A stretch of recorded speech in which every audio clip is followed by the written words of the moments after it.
Yankees, his father's first team. Kyle Drabek takes on the Bombers next.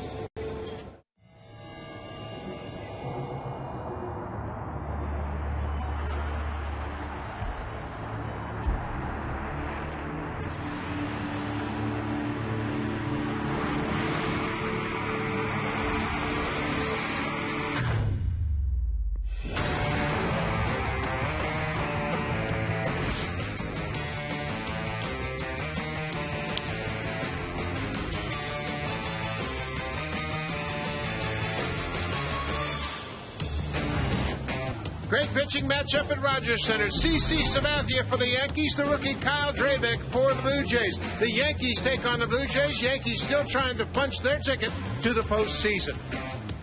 Hello, everybody. I'm Buck Martinez along with Pat Tabler. And, Pat, over the last several weeks, Cito Gaston has kind of settled on a three-man outfield with Travis Snider, Vernon Wells, and Jose Bautista. And suddenly, this is looking like one of the most powerful outfields we've seen in a long time here. When you put outfields together, you want to have power, and these three really have supplied that this year. Jose Bautista having a season off the charts, 52 home runs. That certainly is power. Vernon Wells, 31 home runs for Vernon Wells this season.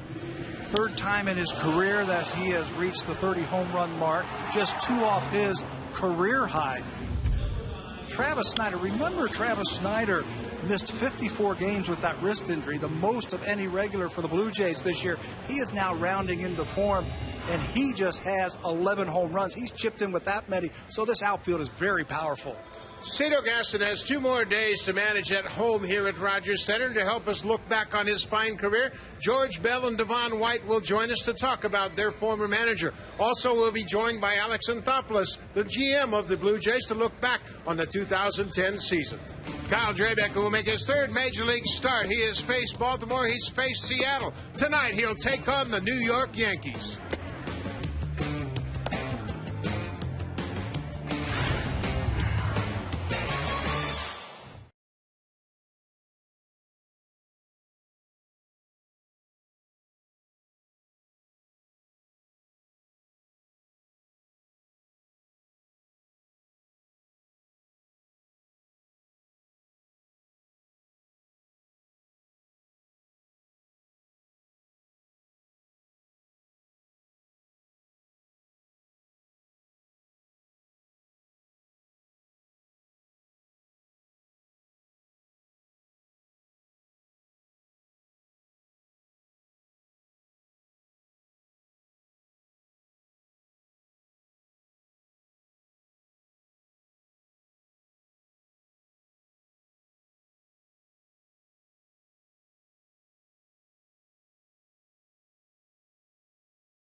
Exactly. Hey, Buck, look up. I mean way, way up. I'm located near the busiest piece of equipment in the Rogers Center this year. That's right. That's the foghorn right above me. The Blue Jays have sounded that 142 times. That's a club record. Jose Bautista, all by himself, has sounded it 33 times. Overall, the Blue Jays have hit 243 home runs this year. That is 1 shy of the club record and 3 shy of making it into the top 5 by any team in the history of the major leagues. They'll look to achieve that goal here tonight against the New York Yankees. And by the way, guys, special thanks here to Mario Coutinho of the Toronto Blue Jays. Lee Brennan from the Rogers Center was nice enough to escort me up here. We'll see you about 9 innings from now when I get back down. Sammy, you're the only one of the 3 of us that would have done that. There is no way I'm going up there. Take a look at the home run numbers. 2,000 is the team record. They hit 244 home runs, and that was Carlos Delgado, Tony Batista. This year, they're 1 away. Big season from Bautista, and really it's been everybody up and down the lineup. Cito Gaston has said he's got a powerful team this year, and he was right when he saw his team in spring training. They look to do it tonight against Sabathia, one of the best in all of baseball. Take a look at the Yankees lineup last night. The Yankees went down in defeat. Blue Jays won 7-5. Yankees had 9 hits, but they stranded 7 base runners. Again, it'll be Derek Jeter top of the order for Joe Girardi's ball club. Yankees still trying to secure their spot in the postseason. They need a win or a Boston Red Sox loss. Down at the bottom, it's Curtis Granderson. He's been on fire over his last 12 games. Kevin Long, the hitting coach here with the Yankees, has done a great job making some midseason adjustments with Granderson, and is paying off at the most important time of the season. Having a huge September, he is tied with the most home runs this month with Jose Bautista. He hit his 9th in last night's game. That was a losing cause. The Yankees have hit a couple of home runs in this series. Teixeira hit a 3-run homer to make it close, but the bullpen closed it out last night. Sammy, good luck. Oh, yeah, it's just a long trek, guys. And in fact, Lee and I are going to stop and have a little break here. Maybe check out some of the action from up top here. It's an unbelievable view. It's about 240 feet from where we were at the Foghorn, right down to the field. And, man, you can see everything unbelievably from here, guys. Have a good one. We'll see you in a little while. Thanks, Sammy. You're also the only one who needs a bodyguard. Kyle Drabek takes the mound for his 3rd big league start. His first against the Yankees. He gave up 3 runs, 4 hits, 2 of them home runs in his last start over 5 innings. That was a 6-3 loss to Seattle on Wednesday. I think he's going to be very excited to face the New York Yankees. It's the kind of guy who really can get to the challenge and come up to it. Bruce Walton was telling us today that he is going to be amped and fired up. He might have to calm him down a little bit. First pitch to Jeter is a fastball, and he fouls it into the seats. Derek Jeter 1 for 5 last night. He got the rally started for the Yankees in the 7th inning when he legged out an infield base hit. He would eventually score one of the 3 runs the Yankees scored in that 7th. 96 just off the corner. Tonight, Drabek's working to J.P. Arancibia. Arancibia starting for just the 7th time.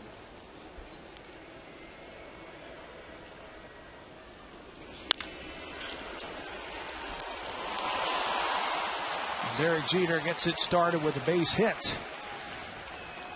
Let's take a look at the scouting report. Tonight's scouting report brought to you by TD Bank.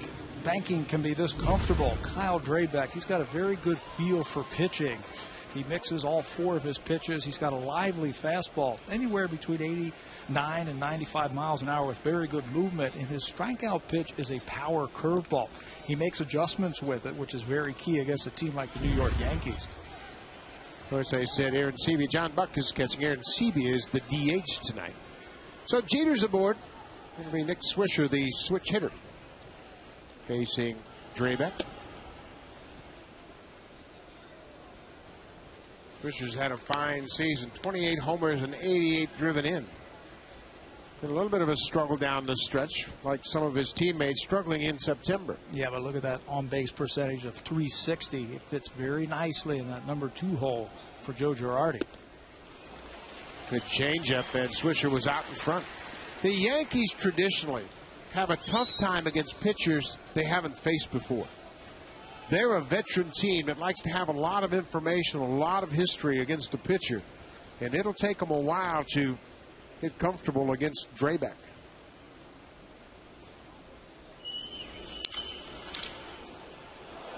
Good play by Rob Thompson.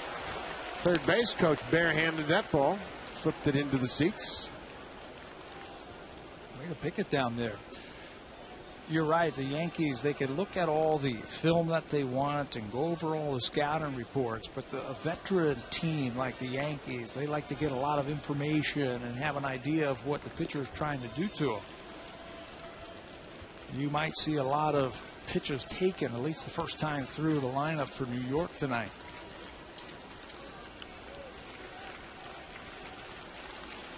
Breaking ball, strike three. Ball gets away from Buck. Swisher is out, but Jeter will move up to second on the wild pitch. First strikeout of the night. There's that power curveball that Drabek possesses. Watch how this ball moved and how hard it is. That might be the pitch that's going to be good early in this game because the Yankees have never seen it. Jeter always heads up, moves into scoring position on the wild pitch. One out. Drabek set to face the switch-hitting first baseman, Mark Teixeira.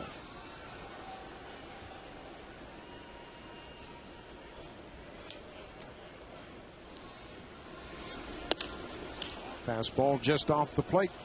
Teixeira is starting to round into form also. You see his great numbers there, 17 RBIs in 16 games against the Blue Jays. 3 hits on Sunday. That's the most hits he has gotten in a game since September the 1st, and he chipped in with 2 more yesterday. Ball on the strike. Teixeira's been battling a couple of injuries. He had a broken toe. That threw his balance off a bit, and then he jammed his wrist diving for a ball in Chicago against the White Sox. Those injuries just starting to get back to normal. Change up down low. You can see Teixeira is just really anxious to get a look at Drabek before he commits to a pitch. I think that's why he is such a good hitter, Mark Teixeira, because he's not afraid to take a few pitches. Even if he falls behind, no problem. Swings and rips it into right field. Derek Jeter got a late break at second. I don't know if he thought that was a line drive or not, but he didn't break right on contact. Teixeira's at first, runners at the corners, and 1 out. Well, whenever those big, strong hitters hit those screaming low liners, they get great carry. So Jeter wasn't sure if Bill was going to be able to make that play or not. So play it safe than sorry. Watch Jeter. Make sure it gets down. You don't want to be running into an out, and he'll move up to third base for Alex Rodriguez. See him slap his hands as if he said, man, I missed an opportunity to score right there, but he couldn't have a real good angle. It was a low liner, and he had to make sure. And they get carry, those big guys like Mark Teixeira. They get carry on those low liners. Alex Rodriguez with 1 out. Goes after the first pitch and drives it toward right center. Bautista over. Makes the catch. Here's the throw to the plate. Jeter's on his way home. Just high. Bautista got a lot on that throw. He really took an odd jump at the ball just before he caught it, but got an awful lot on the throw, and the Yankees have taken a 1-0 lead. Yeah, you'd like to get behind the ball, but you can see he was trying to go very quickly, catch and throw like an infielder, get his feet set right there, and throw off that back leg. He threw a great ball to home. A little bit high, and they were not going to get Jeter. Not a bad chance to try and make a throw like that. Teixeira unable to move up. That ball was so high he should have been able to tag and advance to second. Robinson Cano takes the first pitch inside. So the Yankees have jumped out on top. Cano's numbers have been consistent all year long. He has played great defense. They asked him to drive in more runs this year, and he's come through with it. To Hopper to second base. Aaron Hill throws out Robinson Cano. But the Yankees get on the scoreboard off Drabek. A sacrifice fly off the bat of Alex Rodriguez. 1-0.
The Jays on Rogers Sportsnet, brought to you by your local independently owned home hardware or home hardware building center.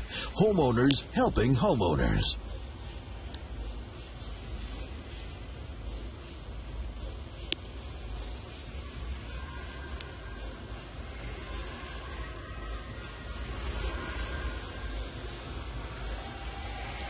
Here's a look at the Blue Jays lineup. Travis Snider has hit well against New York all season long. He's back in the leadoff spot. Snider in last night's game had 3 hits. He walked. He scored 2 runs, starting to swing the bat the way he did just before he got hurt. And he'll face big left-hander CC Sabathia. Blue Jays get their first look at CC Sabathia. Leads the American League in wins. Remains a top candidate for the Cy Young Award, not despite a recent trouble spot over his last 6 games. Just 3-2 with an ERA of 4.3. Touched up for a season-high 7 runs, 10 hits in his last start. That was a 10-3 loss to the Tampa Bay Rays. Travis Snider goes out for the first pitch and hits a routine fly ball into center. Granderson is there, 1 out. In his career, he has pitched very well against the Blue Jays. So Sabathia, let's take a look at the scouting report for the big left-hander. He is a true ace. He has averaged 18 wins over the last 5 seasons, goes very deep into the game. Every year but 1 in 10 seasons, he's made at least 30 starts, averaging about 7 innings. Every time he takes the mound, he's got 3 excellent pitches, the fastball, slider, and the change. That off-speed pitch, he can use it now in different counts, and I think that's what's really elevated him to one of the best pitchers in the American League. His first 20-win season. He is 20-7. Junel Escobar, the shortstop, cuts on the first pitch, a comebacker. 2 pitches, 2 outs.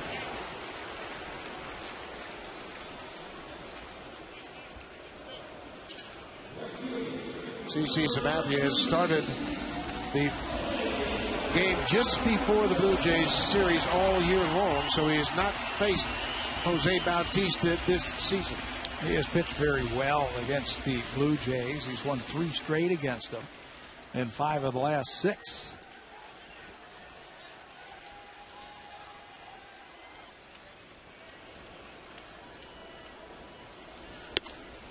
See Posada sliding inside to Bautista, and that's been the pattern we have seen of late, teams trying to pound him inside.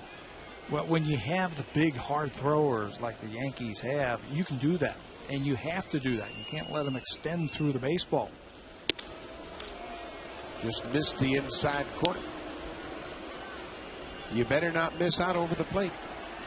That's what's so impressive with Bautista. Even if it's just off the plate or on the corner, he is so quick on the inner half with that bat. 2-0. Take him all the way. And we're going to have a meeting. Jorge Posada has a lot of meetings with his pitcher. Now, what could he be talking about here? Way to throw that last pitch, big boy. I mean, he cruises through the first 2 batters. He falls behind, throws a strike, and then they have to have a meeting. He's thrown 4 pitches. I don't know.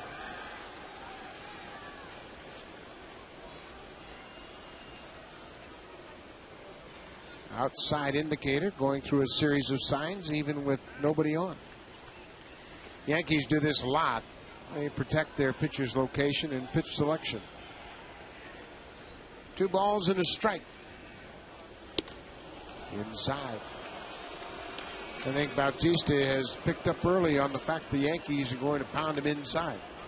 So he's opened up a little bit, his front side just a little. That front foot is open right on top of the plate. Just daring him to throw it in there. 2-out walk. Let's check in with Sam Cosentino. Well, guys, I made it back down, and it is BlackBerry Tweeting Tuesdays. Follow the Jays on Twitter at twitter.com/Blue Jays. Submit your questions on Twitter to @Blue Jays, and Buck or Pat will choose yours, or could choose yours, as the Twitter questions of the game. Answer Twitter trivia questions, and you can win prizes such as T-shirts or autographed baseballs. 2 outs, a man on for Vernon Wells. Wells hit a 3-run homer last night against A.J. Burnett in the 3rd inning. Number 31 for Wells. He has absolutely lit up the Yankees here at Rogers Center. this season. There are his numbers against the Yankees, 317. But here, Rogers Center, about 450 average, 4 homers and 12 driven in. On the ground, big 2-hopper to Rodriguez in time to get Bautista at second. Blue Jays get a base runner, but Sabathia strands him. 1-0 Yanks after 1.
Second inning, the Posada, Berkman, and Granderson to face Kyle Drabek. Kyle Drabek making his 3rd big league start, and it's quite a different lineup than the first 2 he faced. He faced Baltimore in his debut and then the Seattle Mariners. But this is a much more experienced, potent lineup. I think this is going to go a long way to helping Kyle Drabek really understand what he has to do to pitch here. He can make some pitches while he was in Double-A and get away with it. Not here. Not against a team like the New York Yankees. You make that same pitch that you threw in Double-A that you think is a good pitch, and they're going to hit it and hit it hard. In fact, Drabek made a playoff start against the Yankees Double-A team at Trenton. This is not the Double-A team. I think there's just so much that a young player can learn by coming up for just a month of September. You know, he can get out here, he can make his pitches, he can learn. You can learn just by keeping your ears and eyes open. You can watch how CC Sabathia goes about his business. You can see how Sean Markham prepares for each one of his starts. Go out there and do your thing and get yourself ready. Then you have the whole winter to kind of like take all that information, put it in your brain, think about it when you come to spring training and say, all right, now I know what it takes to be successful at the big league level. Plus, you get rid of the orientation process. Now he's part of the team, and he will take that attitude into Dunedin next spring. 3-1 to Posada. Driven toward the gap in left field. Travis Snider coming in. Makes the catch. 1 out. Those first 2 starts that you were talking about, here are the numbers. 6 innings against Baltimore really showed flashes of why everybody thinks he's very special. 3 walks, 5 strikeouts, and then the Seattle game, 5 innings, gave up just 4 hits, 2 of those hits being home runs. They're going to keep him right around 90 pitches. And I think for young players, when they come to the big leagues and they compete against the best and they have some success, that's when they say, you know what, I can do it. And that's when careers start to take off. Lance Berkman is the DH tonight. He did not play in last night's game. Well, that's a great point. And Drabek talked about that when he was 17, 18 years old. His dad, former Cy Young Award winner Doug Drabek, he said, my dad was telling me that stuff, but he was my father. I didn't listen to him then. Yeah, we're all dumb when your kids are 17 or 18 years old. And now he understands it, and certainly, like you mentioned, just the time he has spent since his call-up, he has been like a sponge. 2-2, good fastball, catches the inside corner. Well, one thing we have seen about Kyle Drabek, he is not intimidated, and he's certainly not afraid to throw strikes. He might not command the strike zone as much as he will down the road. But he's learning about himself. Pat Henkin was telling us before the game, and I believe what he said wholeheartedly. He's going to learn more here in the month of September, pitching in front of the major league coaches, than the whole season that he spent down in Double-A. Berkman hits it sharply on the ground, but right to the second baseman, Aaron Hill. 2 outs here in the second. And, that's not taking away from anything that he learned in Double-A from the coaches or anything like that. It's just a different game here. Well, when he's in Double-A, he is the ace. Everybody's looking at him. Now he's in the back of the bus looking at everybody ahead of him. All of the other starters with much more experience. 2 outs, Curtis Granderson. Another fastball strike. Granderson's had a great month of September. Hit a 2-run home run last night.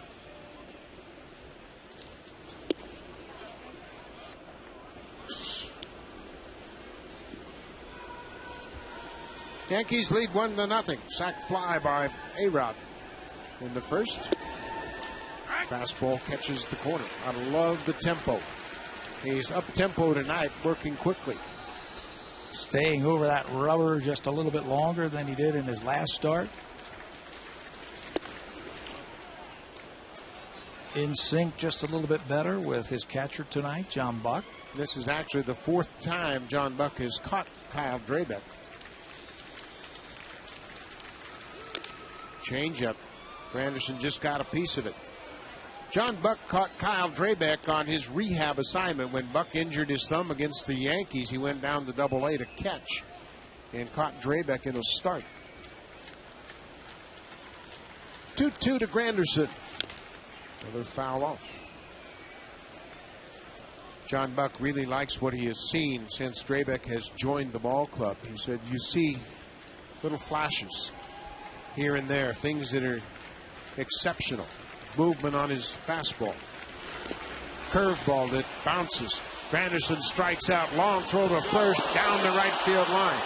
Granderson's aboard. He'll head to second. Bautista will just get the ball back to the infield. Second time that curveball has gotten away from John Buck on a strikeout. This time Granderson reaches. It's got great depth and it moves very, very much and very quickly.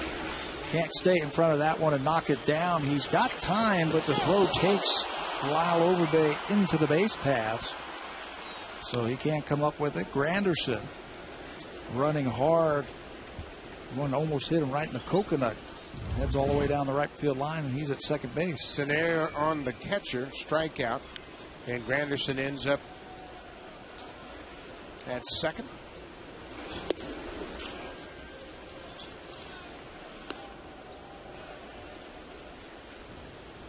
Brett Gardner, the left fielder, has hit the Blue Jays well this season, including a grand slam home run and an inside the Parker. And he can fly.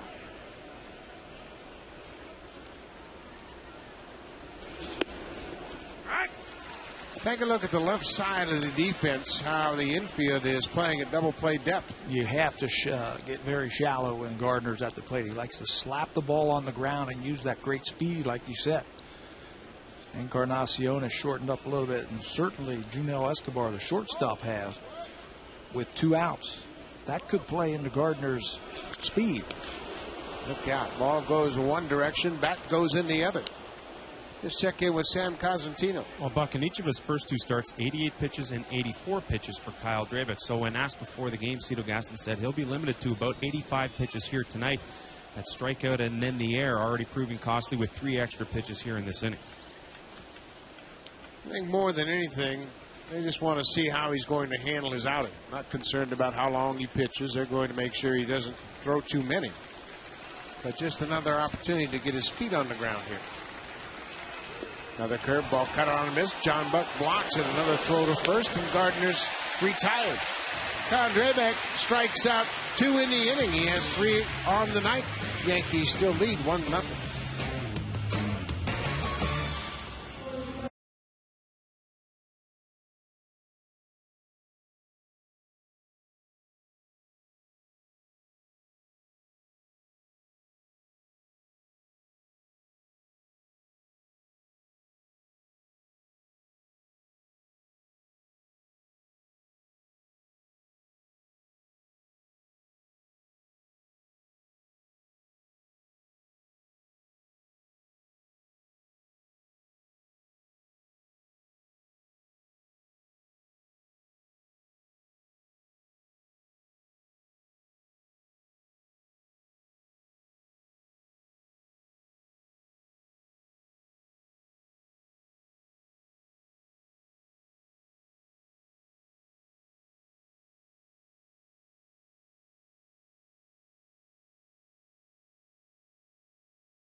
Home run with Sharp.ca. Sharp Aquos with Quadron technology. You have to see it to see it. Milo Bay will start things off for the Jays in the second.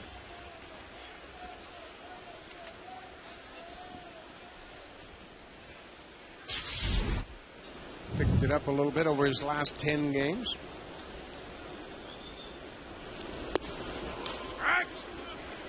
What are the challenges when you face CC Sabathia for the hitters?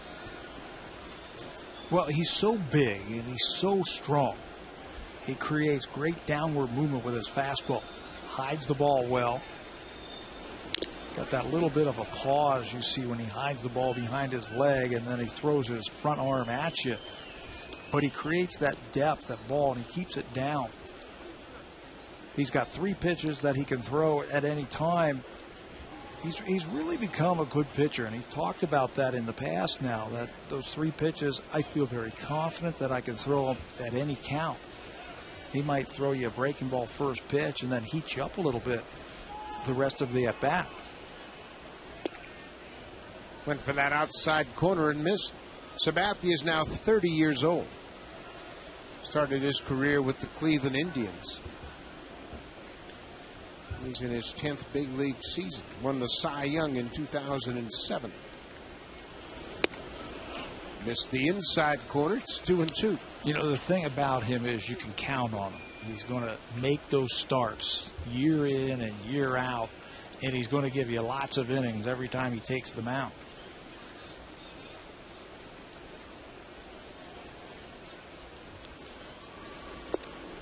Strike 3 call right on the outside corner.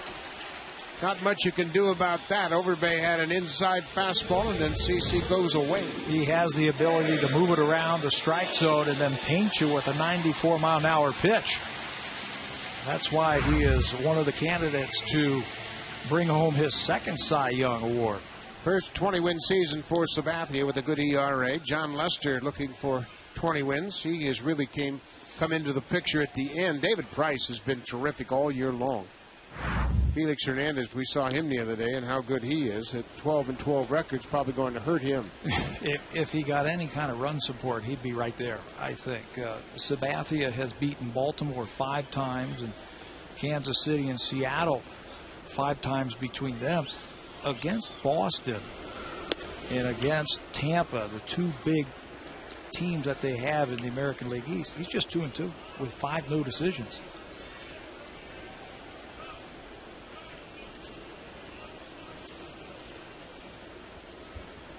Aaron Hill has the count in his favor, 2-0. Off the inside corner. It's been a struggle lately. Been a struggle all year, quite honestly, but over his last 10 games, Hill's hit just 109, and with that, Cito Gaston gave him last night off. 3-0. The high fastball for a strike. Taking a day off here and just kind of clearing your mind can have good effects for you. You see the game from a different view. You relax just a little bit more, and I think that's the biggest thing that Aaron Hill needs to do. He just needs to relax and let that natural baseball ability come out. 3-1, lined right to the third baseman. Hill got a good pitch, hit it hard, but right at Alex Rodriguez. And there is nothing you can do about that. You say, as you go back to the dugout, why couldn't that ball be 5 feet higher or 5 feet to his right? I'd be 1-for-1 against CC Sabathia on my way to a great day. But that's how it's been for Aaron Hill this year. Yeah, that's the kind of year he's had when he does hit it hard. Oftentimes it's right at somebody. John Buck's had a big year. His career high 19th home run last night. Over the last month, had some power number come back. John Buck was telling me before the game he went to the video room and looked at his swing over the last couple of weeks and noticed how long his stride had gotten. Subconsciously thinking about a new career high in home runs, trying to generate some power, and it worked just the opposite. That'll creep in your mind, won't it, when you're trying to do a little something extra? Your swing gets a little bit longer. You get jammed on pitchers that you should hit. He can hit from the no stride. I remember seeing him at the beginning of the year. He spread out and he had good hands. I made a comment to Dwayne Murphy. I said, boy, I never realized how strong his hands are. He hits a lot of balls hard without a stride. And I think that's just the way that he is. He's big and he's strong. He also talked about his time in Kansas City, and George Brett talking about just try to hit it from power alley to power alley as hard as you can. And the velocity of the baseball will take it whatever direction's necessary. Ball and a strike, 2 outs. On the ground. Jeter to Sheriff. A 1-2-3 second for Sabathia. We have played 2 innings at Rogers Center. Yankees are up 1-0.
Career here at Rogers Center, and we're looking back on his fine career. Tomorrow is Thank You Cedar Night. With that, we're pleased to be joined by Devon White, who was part of that big 92-93 World Series run. Devo, great to see you. Hey, great to see you. I haven't seen you in a while. It's been a while. It's been a while. Well, it's obviously a great opportunity for everybody to recognize the great career of Cito Gaston. Talk about the impact he had on you as a player when you came here from the Angels. Well, when I came over from the Angels, I think the great impact, is the confidence he had in me to put me out there every day and, say, hey, you're going to play center field. And that alone for a ball player, it's gold, you might say. It's hard to imagine after watching you play center field that not everybody would have thought you could have played center. Wow. Yeah, well, you know what? It was hard work. There's a lot of real estate out there to cover, so as far as Wells going out there, I think he's doing a great job, with his, he's got a bigger body than I do, so it's a lot of wear and tear on his body. Devo, how important was it when you came to Toronto? You talked about the influence that Cito had on you. How about, if you break it down, he didn't try and change you the type of hitter you were. He said, you be yourself. Talk a little bit about that. Well, the thing that a lot of people don't realize is just more than just managing. And Buck, you've been there. It's more than just managing the players that you have, but at a personal level to work within that individual. Everyone is different.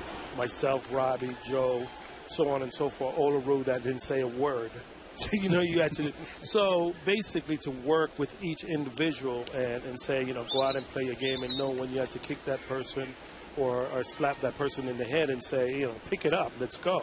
So I think that most of all, defining all the different personalities on the team, what made him so good for us. The managers that you had before you came to Toronto wanted you to be a slap type of hitter and use your speed. Cito didn't say that to you, did he? It's funny because I had in California, I had 3 different managers. Mm-hmm. One wanted me to slap, one wanted me to hit the ball out of the park, and at times I was hitting third in that lineup, and it was very confusing as a young player. I didn't get that opportunity to just go out and play my game. So like I said, coming here for the 5 years that I was here, Cito allowed me to do what I was capable of doing and being myself. Of course, sometimes we all get a big swing and think we're home run hitters. But, Cito I never had that. Cito was like, hey, Devon, use those wheels. So, it brings you back down to earth and say, you know what, yeah, that's right. And, that was the main thing, I think he brought to me. When you guys had a chance to finally win the first World Series, what did it mean to you as a player to be in a spot where you had so much success? I'm sorry. I was watching the play myself. but when you guys finally came together, and it was quite a mixture of guys from different organizations. Alomar and Carter came from San Diego. You came here from the Angels. There was a mixing of personalities. But how did Cito bring that team together? What was it about Cito that made you guys play so well as a team? You know what? The biggest, denominator to that is that he allowed us to be who we are. And we pretty much gelled. But, like I said, with a manager, sometimes the best thing to do is nothing. And I think that, Buck, is, and we deal with our kids too. Like just let them figure it out by themselves. And that's what he did a lot of times. And, people would, get on him for it. But he allowed us to fix it. If we did something wrong, we were old enough to go fix it. But then again, too, you had some special leaders on that team, like a Dave Winfield and a Paul Molitor, that kind of helped motivate everybody at the same time. No disrespect to them, but they came on our team. We were here. Joe was here. Olaru was here, myself, and the team, the core was there. So each time we went out and we got them, and basically they will tell you that they saw the way we play from the outside. That's why they wanted to be here. And I played with Dave Winfield and Paul, and we learned a lot from them. The Yankees have manufactured a run. Jeter with the walk, sacrifice, and then another sacrifice fly, this time by Mark Teixeira, 2-0 Yankees. That's a great point. You brought in Ricky Henderson, David Cohn, Jack Morris. All of these guys wanted to be here because you did things the right way. Absolutely. And, with Cito, of course, being that manager that he was, a lot of players wanted to play for him. They wanted to come to Canada and play. At one time, no one wanted to come up here and play. But, I think, from the 89 on, a lot of players wanted to, be in the be on a contender. The talent was there, obviously. Great pitching staff, starters, relievers, and everything. But don't you feel Cito's calming influence down there, never panicking, had a lot to do with winning tough ball games? Definitely, and that rubs off on us as players. And that's such a good point. We would be down 2-1, 3-1 going in the 7th and 8th inning, and we walked around. They said we were pretty cocky, and I think it was more confidence because we knew we had the potential and the people to manufacture a run and win ball games. And we knew down the stretch it's a close ball games, we're going to win. And that's confidence. He would come into spring training and he'd gather everybody around and start talking, and you couldn't hear him. To Absolutely. me, that's Absolutely. Hey, what did he say? What did he say? Oh, yeah, okay. We're going to win. Alex Rodriguez hits a shot to Encarnacion. Yankees go down after scoring a run. Devon White, great to see you. Welcome back, and I know Cito appreciates you going to be here for tomorrow night. Well, yes, I will be here, and we'll see. I know it's going to be a very emotional time for Cito, and he deserved it. He's been in the game a long time. Thank you, Devon White. When we come back, Blue Jays will bat bottom of the 3rd.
In the middle of your screen, he is here to watch his son Kyle.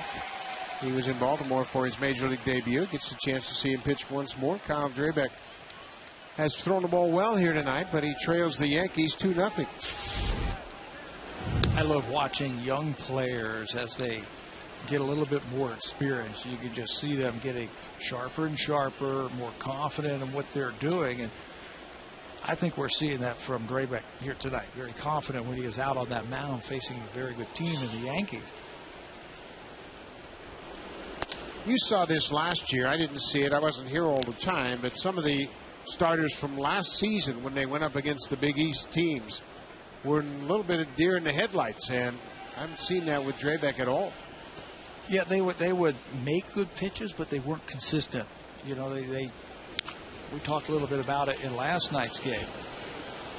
They really didn't have an idea of what they wanted to do to get it out. I don't think they knew themselves. I didn't think they knew the league. I didn't think they knew how to get the Boston hitters out and the Tampa Bay guys and the Yankee guys.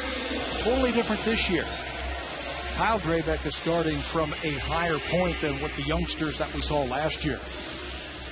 It's a conviction I see in his pitches. He's convicted to each pitch. He commits his entire effort to one singular pitch. And I think you can see why everybody held him in such high esteem. The Phillies took him #1, and the Blue Jays insisted on Kyle Drabek in the Roy Halladay trade. Yeah, I just love when young guys come up and you just see them when the light finally goes on and they go, I got it. I can do this. JP Arencibia in the DH spot tonight. 1 for his last 25. He hasn't had an awful lot of regular playing time. Pops this one up down the right field line. Swisher over and runs out of room. Well, look who he has faced in his last 3 starts. JP Arencibia. John Lester. He was on that board, wasn't he? That Cy Young board? Yeah, he was on that board. Felix Hernandez. He was on that board. And Mr. Sabathia. Yeah, he too was on that board. 3 of the 5 guys. That's the good news, bad news. Hey, JP, you're playing again tonight. Great. Who's pitching? CC. Believe me, JP Arencibia is thrilled to be in the game tonight. Pops this one straight back. Check in with Sam Cosentino. Buck, I talked to JP today, and I said, how do you feel about getting starts against all these Cy Young guys? He said, you know what? I don't really care about the stats. This is a great learning process for me because these are guys I'm going to have to see as early as next year. So he's confident he'll be the guy here next year and use this only as a learning experience and nothing else. So pretty good attitude going into this one. That's all you can do. Just try to learn from every opportunity you get. They've had great years. We're talking about Drabek and Arencibia. I mean, great years in the minor leagues. Coming up in September and seeing what it takes to be a big leaguer can really make you feel that much better when you head into the offseason. CC Sabathia with a breaking ball down and in, strikes out Arencibia. Second strikeout for Sabathia. Loves to throw that breaking ball to right-handers right above their shoes. Starts on the inner half of the plate and drops down underneath the bat. Strikeout number 2 for Sabathia. Did you ever hear that phrase when you were playing, that back foot breaking ball? Yeah. They talked about that. Ron Guidry threw it all the time. We never called it anything but nasty. I had the well, I wouldn't say it's a pleasure, but I got to face. Travis Snider, right field line, home run! Travis Snider, a first pitch fastball number 12.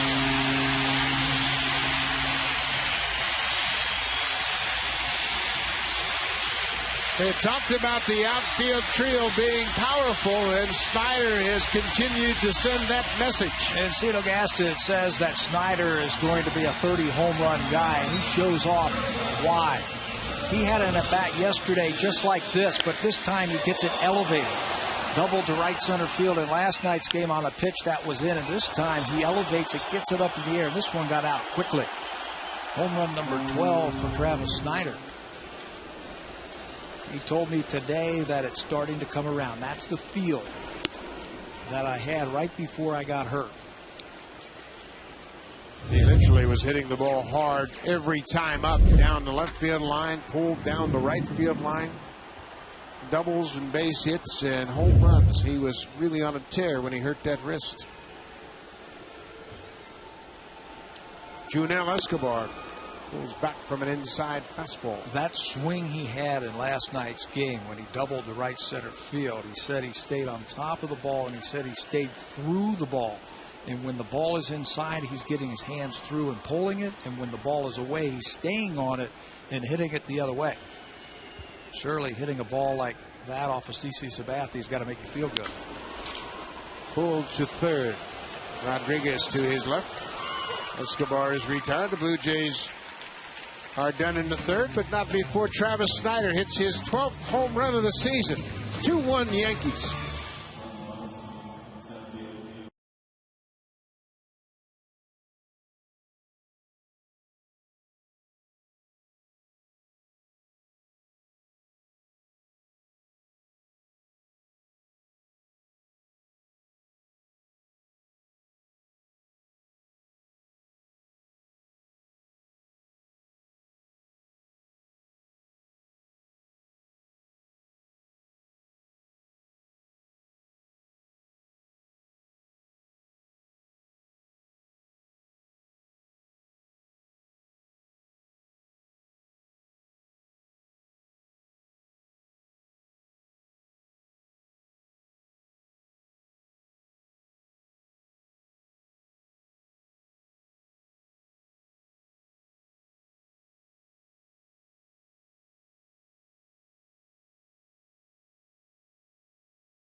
has now tied the 2000 team with 244 home runs, the franchise record. And we had talked about Snider, Bautista, and Wells, the three outfielders, being so powerful, and Travis Snider continues to impress here late in the season. You add up the home runs from Snider, Wells, Bautista, that's 95 home runs between those three. Almost as many as the Oakland A's have hit as a team this year, and the Seattle Mariners. Powerful outfield. Bautista with 52, of course, leads the majors. Robinson Cano. Routine fly ball to left. Snider near the line makes the catch.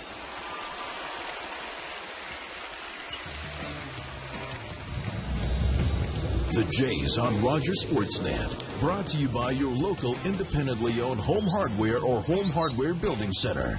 Homeowners helping homeowners. Catcher Jorge Posada was retired on a fly out to left.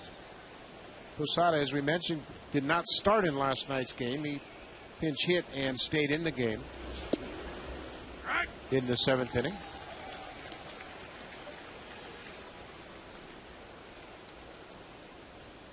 Another productive season for Posada, 18 homers and 57 ribbies.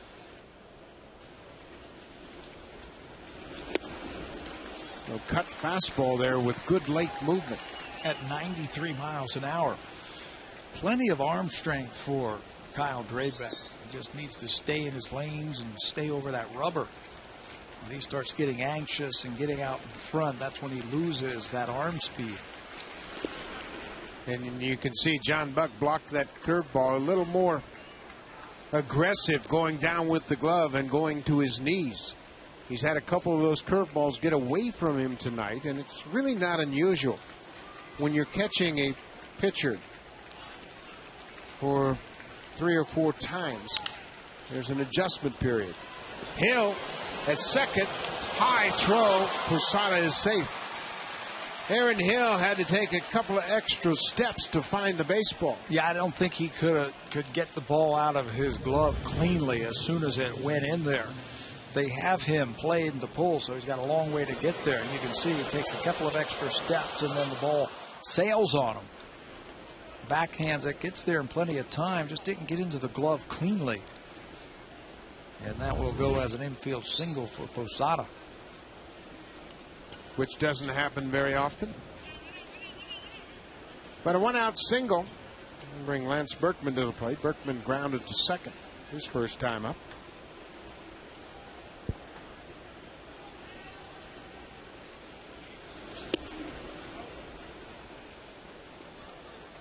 Berkman was picked up mid-season by the Yankees to shore up the depth. Great player for a long time. 5th all-time in career home runs by a switch hitter with 327. Fouls this one down the left field line. When they picked him up, thought he fits in perfectly for what the New York Yankees do. He's a switch hitter, like you said. Sees lots and lots of pitches at the plate. He's got a great eye. Berkman, when he was with the Houston Astros, had great seasons. Didn't strike out a lot, always walked. Overbay tags a runner, and Drabek's hit first. What a double play. Overbay almost threw to second, and then noticed Posada right next to him and said, hey, wait a minute, I can tag this guy. Take a look at the athletic play by Overbay. Bounced on a one hop. Going to throw to second, said, no, I can tag Posada. Drabek's at first for the double play.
Fourth inning, someone won a 40-inch Sharp Aquos Quatron TV Plus Blu-ray player. Quatron, it's 4 colors, not 3. To enter, visit hitahomerunwithsharp.ca. And naturally, the middle of the order will bat here in the fourth inning. Bautista, Wells, and Overbay. Jose Bautista walked his first time up.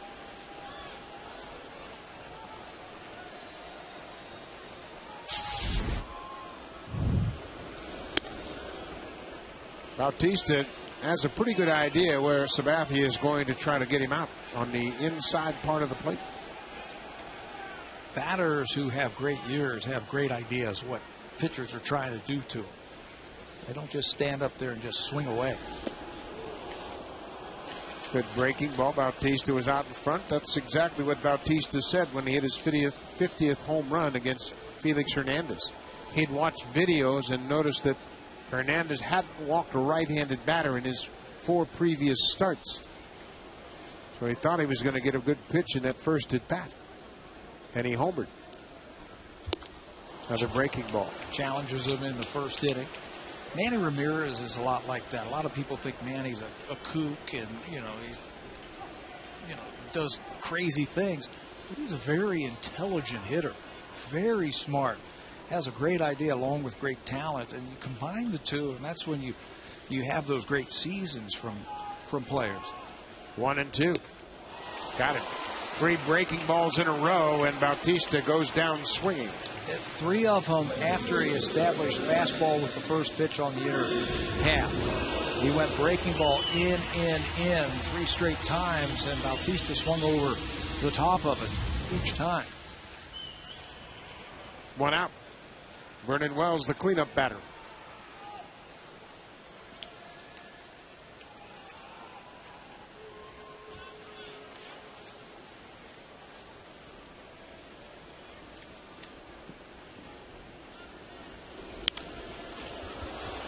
As he does often, Wells going after the first pitch.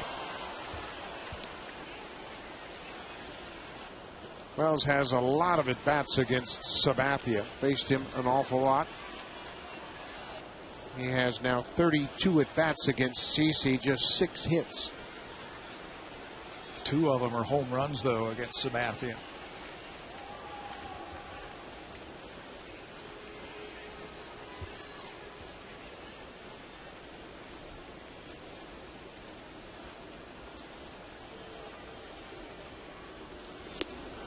Turn that ball over. Good late movement. That's an adjustment Sabathia has made over the last couple of years. When he first came up, and again, he's been in the big leagues now 10 years, it was just hard stuff. A lot like Sam McDowell. Remember when Sam McDowell came fastball, good curveball. Sabathia now has combined that lethal arsenal that he has with a good idea of pitching. Popped up right side of the infield. Cano, the second baseman, calls for it. There are 2 outs. You can win an all-new Honda CRZ and other great prizes when you vote for the Honda Play of the Month. Vote today at BlueJays.com.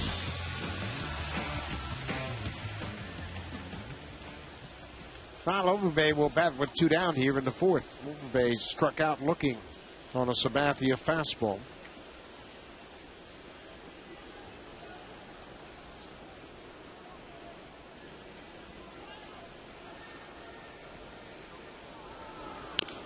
When you combine great talent and great physical ability like CC Sabathia has to go along with the intelligence that he has as a pitcher, you can see why he makes so many starts. 34 starts in each of the last 3 years. The only pitcher in baseball who can say that. Goes out there and he's going to give you innings and starts. And CC's a big man. He's 6'7". He's listed at 290. But he's quite athletic. You look at his body and say, well, man, that's a big slug out there. He is anything but that. He's got a great delivery. Just the point you're making. He can repeat his pitches time and time again, and there's not an awful lot of wear and tear on his arm. His ability to get the Milwaukee Brewers into the playoffs a couple of years ago was really astonishing. I mean, it was like he took the whole team and said, all right, get on my back, boys. Right there, he gets Overbay for a second time. Sabathia now has 4 strikeouts. When we come back to Rogers Center, the general manager of the Blue Jays, Alex Anthopoulos, will join us.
To get Kyle Drabek up here at the end of the big leagues, but before we address him respectively, talk about your interpretation of the 2010 season overall. I think there's been a lot of exciting signs. I think we've played exciting brand of baseball the entire year with the comebacks, the home runs, some of the great individual performances. And I think more importantly, we found out about a lot of our players and who are going to be some of the players going forward for us. When you started spring training, did you think you could win 81 games? Be honest. No, I hear you. I hear you. I know politically I'm so programmed with all the media stuff. But no, with respect to expectations, that we have the talent to win 81, yes. Talent to win 85, yes. Because you believe in, I think one thing I always said in the offseason when people asked about our rotation, we lost Halliday, didn't have anybody throw 200 innings. We got all these young kids there's risk to that. There's an unknown to that. But you knew that if it clicked, which they're all capable of doing, you had a chance to have some pretty exciting performances. So if everything went right, the capabilities were there. You got to throw in health and the volatility of young players, which is an unknown. You know, I couldn't have told you Brett Cecil this was going to be the year it came together for him. You know, Brandon Morrow, we were high on, pitched even better than we thought. So there was a lot of nice signs, and obviously a guy like Batista in right field, I don't think anybody expected that, but we're thrilled to certainly see it. Now, there's so many things that I'm sure you're anxious to address in the offseason, and getting a Kyle Drabek up here at the end of this season, how does that benefit you as an evaluator of his talent and how he might project into your rotation next year? I think it was important with the season he had all year in New Hampshire. You know, we had told him we're probably going to keep him there for a good chunk of time, work on his changeup. That was the biggest thing. If you looked at his numbers against the left-handers last year, they weren't very good. As good as the minor league stats were, the left-handers were really hitting him. And Bruce Walton showed him a cut fastball in the spring, and we forced him to use his changeup, and he did. And you see it at times; it's got really good action on it, and he's not afraid to use the pitch. Anderson to Overbay. Drabek is there, an easy out to start the fifth. But really, with a guy like Kyle, to get him up here and to reward him for the season he had, and to give him a taste, give him 3 starts to see what it's all about up here, to get acclimated to the major leagues, we think it's going to help him focus even more in the offseason and come into spring training. And you know, any qualms he might have about making the team and so on, he knows he can do it. He knows he can be up here. We get a little bit of a chance to see him and to take a look, and he can legitimately come in and compete for the 5 spot. We've been talking about that through the first 4 innings of this game. Also, he feels like he's part of the team heading into the offseason. I think that's huge. I completely agree. And the jitters and everything else that he might go through, getting familiar, and even though it's three games, 3 starts, just being around the guys, traveling, being on the road, knowing how to handle yourself. We're actually going to do something this offseason. We're going to call it a winter camp. We're going to bring a lot of guys up that haven't gotten up here, up to Toronto, get them exposed to some things, talk to them about some things so they're really prepared come spring training. Now, of course, the tough questions. You've got a lot of unanswered things ahead of you. The managerial process, how is that going and where are you in that search? We're really knee-deep, to say the least. We're being extremely thorough. I knew it was going to be a time-consuming process, but I'd never had any idea how time-consuming it was. And I really didn't want to get tied into the fact of sitting down with someone for 2 or 3 hours and trying to make a determination just off of that. So the due diligence and the legwork and everything else has taken a ton of time. But we really feel like we're starting to get a strong pool of candidates. I'm learning a lot going through the process, and we're excited about some of the guys we've talked to. Without naming names, obviously, what specifically are you looking in the next manager of the Blue Jays? You know, and there's so many things, and we don't want to really. There's not one set of criteria. I think I used the example today with the media. It's like when you have a wife or you get married. Everyone looks for all of the right characteristics and the right attributes. You're not going to get all of them, but there's certain criteria you look for. Obviously, strategy is important. Communicating with players, leading a group of 25 guys, being involved with the organization, communication with the front office, and the relationship between the GM and the manager are so important in that relationship. Brett Gardner hits one to the gap in left center, and that's going to be up against the wall. Gardner's got great speed. He's headed for third. Throw is not in time. Gardner has another triple. For Gardner, his 7th triple of the season. How about athleticism? You need more athleticism? No doubt. That's fun to watch. I mean, those are the type of plays you love to see. Ball hitting the gap, sliding in the third, exciting brand of ball, and hopefully we can continue to add some guys like that to this team.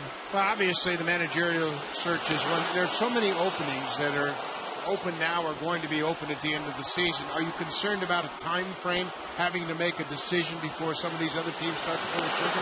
Yes, I am, and I was asked about that today as well. I think you look at what happened to the Indians and the Astros last year with Manny Acta. They were competing for one guy.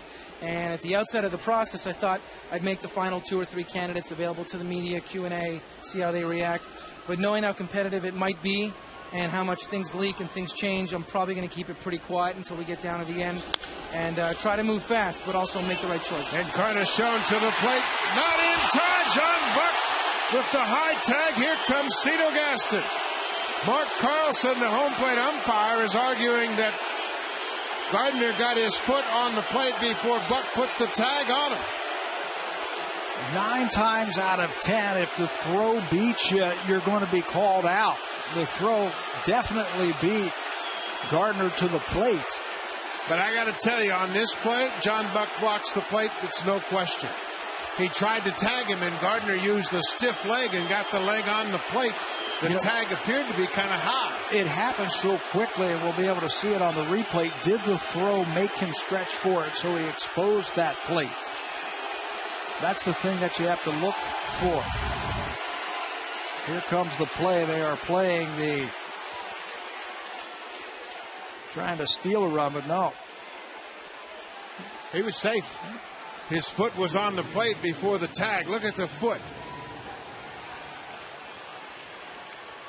Well, you can't argue with Carlson's position to make the call. No, he was right on top of it. The Yankees get another run with the contact play. 3-1 New York. Let's take one more look at this. Here comes Gardner. He's going to be very quick. He goes right into the plate, and you can see John Buck can't get that left leg down to block home plate. Just lay in front of the plate, and he just slides right over his shoe. Well, Gardner can run, and certainly had enough of the plate where he could stick that foot on the plate. Now Bruce Walton's going to come out of the dugout. Let's get back to our conversation with the general manager. And Alex, you have some other questions that have to be addressed. You've got some potential free agents, and John Buck is one of them. He's a guy that signed a 1-year contract, having a terrific season. And from my point of view, done a great job behind the plate with your young staff. Where do you stand with John Buck in your mindset? John's had a great year, obviously a career year for him, and I think more surprisingly than anything else, we had done our homework before we had signed him. I remember we were debating between him and someone else, and the feedback we got in terms of his work ethic, leadership skills, his ability to prepare for a game is what really was the separator for us in signing him. And John has done more of that, if so, more than anybody else than we could have seen. He's become a vital part of this team. That being said, when you have a career year, you're in line for a good contract. And, we're going to hopefully try to keep him on board. What a double play. Overbay's had some night with the glove at first. We hope you can stay for another half inning. Alex Anthopoulos will be back with us when we come back to Rogers Center. Yankees 3-1.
This might be his best double play of the year, taking the short hop, getting back for the return throw as they double up, swishing.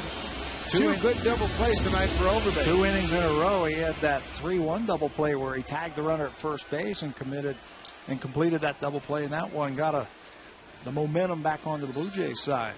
Overbay, of course, also a free agent at the end of this year, and you've got some other questions to answer. I'm sure Alex Anthopoulos is with us, the general manager, and it's difficult at this point, I know, because you don't know where you're at with some of these contracts. But here's another fellow, Aaron Hill, that has an option at the end of this season. It's kind of complicated. Sure, and I was asked about Aaron Hill again today. And, really with Aaron, I think there's a sense that we have to make a determination. Really we have until opening day of 2011. So truly, if you're going to look at things, you probably look at it in the spring more than anything else. So the offseason is not really a factor with respect to him. And even beyond that, if the 3 option years are not picked up at the beginning of 2011, at the end of 11, we have the option to pick up 2 more years after that. And like I told someone today, who's to say we can't sit Aaron down and talk to his agent and say, well, we'd like to do a 4-year deal at this point or a 5-year deal at this point. So I don't think we're limited by that. We're not bound by that. It was a give and take. We guaranteed the players some money. The club got some flexibility with the options at salaries that were higher to be able to protect the player if he came off MVP caliber type years. Fair. Oh, just foul. That looked like it hit right on the line. Third base umpire standing right on the line. Jeff Nelson had a good look at it. From a left-hander, the ball hooks when a right-hander is at the plate. Wow, that's a good call. Just foul down the left field line.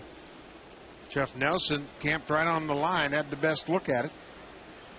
Another example of Aaron Hill's struggles this year. He lines out to third the first time up and misses a double by inches. It's been one of those years for Aaron Hill. But Cito Gaston keeps talking about, hey, he's got 25 home runs for a second baseman. And he foul tips it into the glove for a strikeout. Obviously, you don't know what your roster is during free agency, but is that something that you will look at in this offseason as well? We have to, and it's really my first choice is always to try to explore the trade market. think it's a much easier arena to work in, not with respect you can add free agents, but knowing you're competing with other clubs, knowing most parts in free agency you're doing more years and more dollars than you want to, and you may hamstring yourself. I prefer to go the trade route and add 1 or 2 free agent pieces to put us over the top. But, again, we're going to be very diligent and explore all kinds of ways to continue to improve the club. John Buck hits it to the gap in left field. Granderson just on the warning track, 2 down. You're coming up on your 1-year anniversary of being named the general manager. And from where I sit, you're very thorough, very smart, very thought out, and you use your scouts. And you've made, I think, some great trades and some great moves. What's the next move to get the team to the next level? Great question. Obviously, thanks. And it's everyone thinks the same way when it's the manager. We always, you give credit to the manager, give credit to the general manager. But Cito will be the first one to tell you there's a lot of people behind the scenes. And from our standpoint, I don't think I ever sit there in a room and say, I am doing this and I'm doing that. We got our assistant GM, Tony LaCava. We just added Jay Sartori on board. John Lalonde did a great job. I mean, Perry Manassian, our pro director. The credit goes on and on. But really, there's a lot of things we want to continue to add. And I don't think we're ever going to be satisfied. I think some people refer to it today and say, well, do you feel like you had a dream season, relatively speaking, for expectations? Dream season is when you're sipping champagne at the end and winning the World Series, and that's what we're about. We're about championships and trying to get there. And from our standpoint, we don't have a timeline. And it's not to say we don't want to hurry it up and win that championship as fast as we can. But I don't think if we start to dictate all of our moves on we have X amount of years or X amount of months, we're going to make a mistake. And we just focus on continuing to add talent, continue to add good players. And I think at some point, one of these seasons, it's going to add up for us that we're going to be like San Diego when you're having a great year, and we're going to be that team out in July that says, hey, you know what? Guys are having great years. We're right there. We're right up in the standings. Let's go out and trade for a guy like Cliff Lee. Let's go out and do something like that to put us over the top. Build it for the long haul. Correct. And that's really, I think, what needs to take place here. The fan base is there. The excitement and enthusiasm is there. But it can't be a tease. And it needs to be year in and year out. Where we get to the point that we're strong in the minor leagues, we're strong up here, and we have a shot to win year in and year out. The Blue Jays go quietly in the 5th inning. Alex Anthopoulos, thanks for your time, and thanks for the update. Great. Really enjoyed it. And congratulations. Thank you. Once again. Thank you very much. Thank you very much.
C asks, near the end of the season, we hear teams that are out of the playoff race playing the role of spoiler. Do teams take pride in that role? Well, I certainly had plenty of practice early in my career playing for the Cleveland Indians. No, people don't take pride in being spoiler, because then the whole idea is to play for a championship, and you want to play on a team that wins. If that's what you get out of your season, that you knock someone else out, that's not why you play the game. No, not at all. It's the last thing you want to think about. Mark Teixeira chases that cutter down and in. It was great to catch up with Alex Anthopoulos to get an update on the Blue Jays. Sounds like he's going to be a busy man addressing some of the off-season issues. You know, and he's not going to wait till the off-season. I mean, right now he's got lots and lots to think about getting the roster set for the winter time. Who's going to play winter ball? Manager, lots of homework and lots of legwork that they have to do this month when it comes to that. Look at John Buck's improved already in blocking that curveball. He had 3 of them get away from him early in the game, and now he's aware of when he calls that curveball, he's going to anticipate it's going to be a bad one. It's going to be in the dirt. And that's a good thing. We saw that similar adjustment in John Buck's game early in the season when he was catching Ricky Romero. He had a difficult time catching Romero early on, just getting used to the movement and the action of his breaking ball. Said he was the toughest pitcher that he had to try and corral. How about that? A changeup called strike 3 for Kyle Drabek. Good pitch right there, number 4 on the night. Here are the breaking balls that we talked about in the dirt. This one gets away from him. Swisher strikes out. This one hurts as Granderson will end up at first base. Now he's starting to go down to the knees, get the glove out, just knock it down. If you try and one-hand balls like that with the curve and the spin that you have on it, you don't know where it's going to go. Alex Rodriguez takes the curveball. But that is so true. At the beginning of the year, he had that type of trouble with Ricky Romero, and we can see after about a month or 6 weeks, he really got it down and started blocking those balls. Rodriguez lines it into left field. He fought that off and got his hands around to single into left. Yankees have 5 hits. He's still good on the inner half. You're not going to get hurt on a pitch like that when you can run it inside like that to a right-hander. They just can't extend through the ball and hit it out of the ballpark.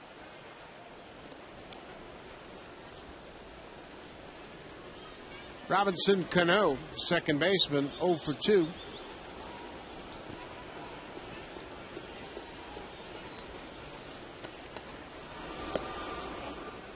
Robinson Cano batting. Brad Mills, the left-hander, loosening up. Drabek has thrown 86 pitches. That's in the territory where they wanted to remove Drabek and not let him work much past that, but he has had a decent outing here. I think he has pitched better than what the score says. The Yankees have manufactured all 3 of their runs, and that's how you win in October. You can't rely on one facet of your offense. You've got to be able to manufacture runs. The Yankees did it in the first, the third, and the 5th inning. Right to Overbay. Again, good play, good throw, double play. Lyle Overbay's putting on a show tonight at first base. He's initiated 3 double plays. The Yankees are retired in the 6th.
Was George Bell named American League MVP? We'll be back a little later with our answer and our winner.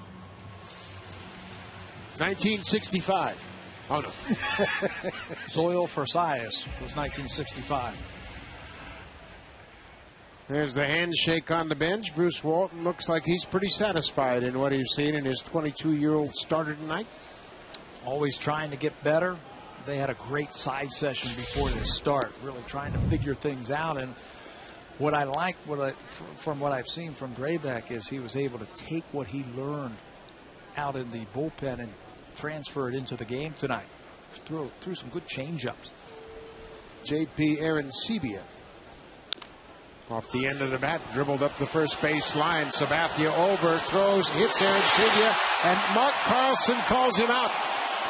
Mark Carlson was following Arancibia right up the base path, and Arancibia was outside the running lane when the ball hit him. And Cito Gaston again going to come out and have a conversation with the home plate umpire.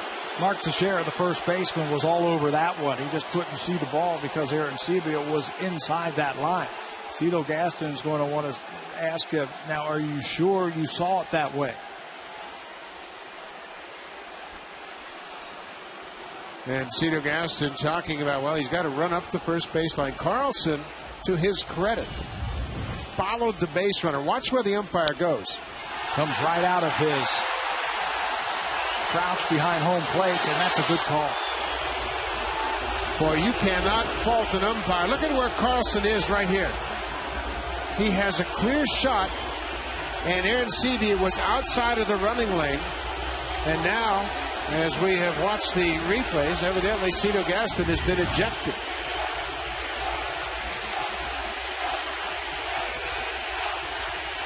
Three very close plays in the last inning have all been called correctly by the umpire, but it have gone against the Blue Jays.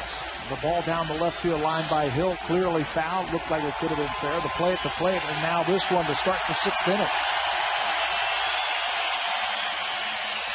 Well, Cito Gaston has been ejected from the game. Both plays involving the home plate umpire, Mark Carlson.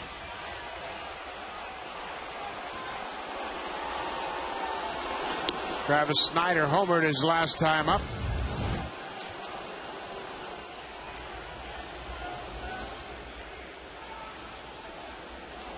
Whatever that last comment was over the shoulder, it tripped the trigger of the home plate umpire.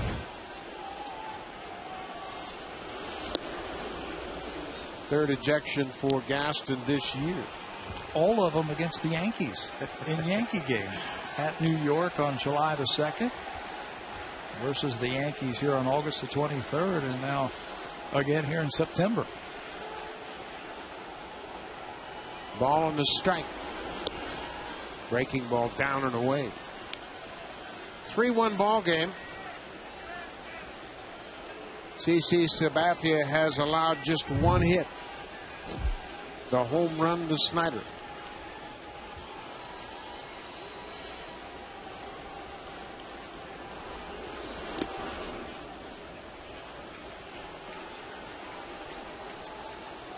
Obviously, I'm not privy to what Cito Gaston said to Mark Carlson to lead to his ejection. But you can't argue with Mark Carlson's position on the play. He anticipated there might be problems with that ball hugging the line. Both of his positions on the play at the plate, he was all over that one. And then that dribbler up the first base line, he was on that one also.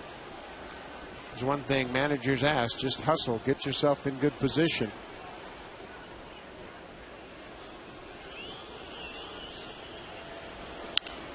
Popped up, left side.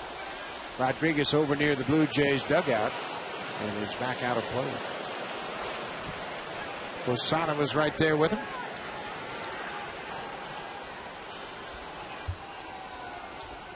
Full count.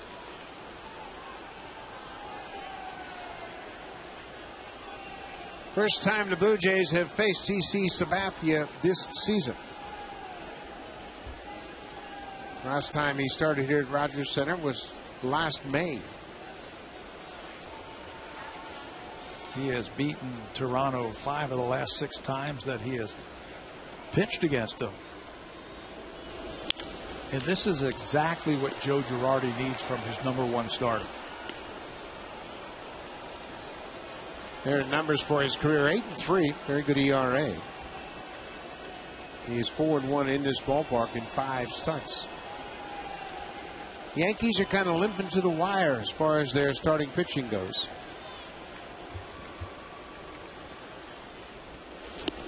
Good breaking ball. Snider goes down after putting up a tough fight.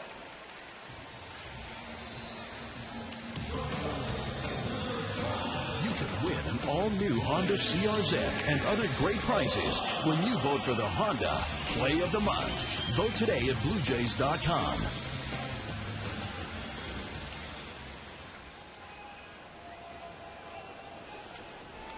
Julian Escobar 0 for 2 tonight. He's grounded out twice.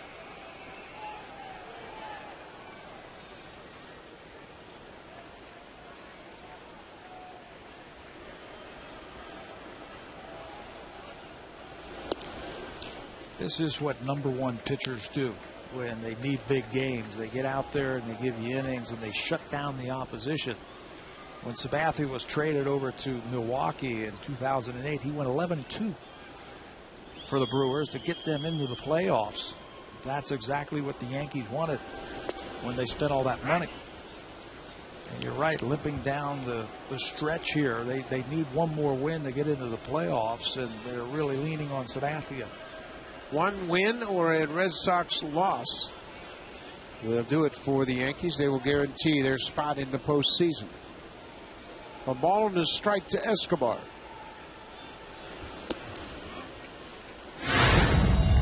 It's all about pitching when you're trying to get into the postseason. Since the 5th of September, the Yankees rotation has really been wobbling. Yankees have not had a losing September since 2000. And right now they're 2-10, and the starting rotation this month, it always hinges on what those starters do. In 2000, they lost the final 3-game series of the season. They lost 2 of 3 games to Tampa Bay. Joe Torre, the manager, wasn't pleased about his way his team was playing. But the difference in 2000, the starting rotation was Clemens, Pettit, Cone, El Duque, and Danny Nagel. And they flipped the switch in the postseason.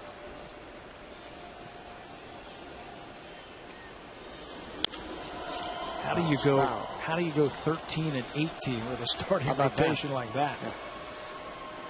El Duque was one of the best postseason pitchers the Yankees have had. A.J. Burnett went 2 1/3 last night, and he has had a disappointing season. 15 losses for A.J. Burnett.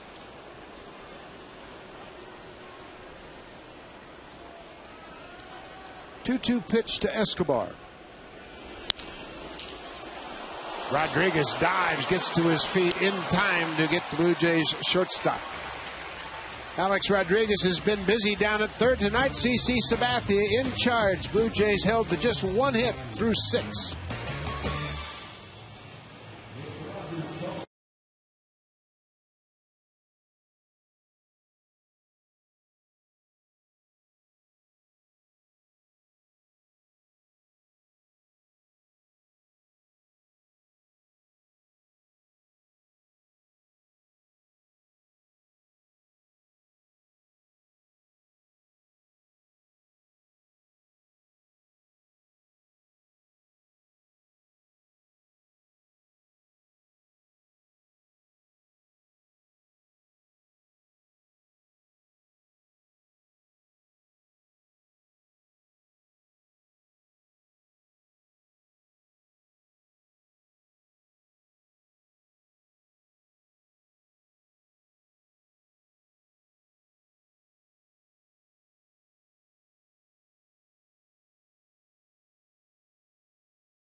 Yankees manufactured a couple of runs off him. Yeah, 3 of the runs manufactured by the Yankees. Good fundamental baseball. Just 5 hits in 6 innings. He will give way now to Brad Mills, the left-hander, who we haven't seen in 5 days.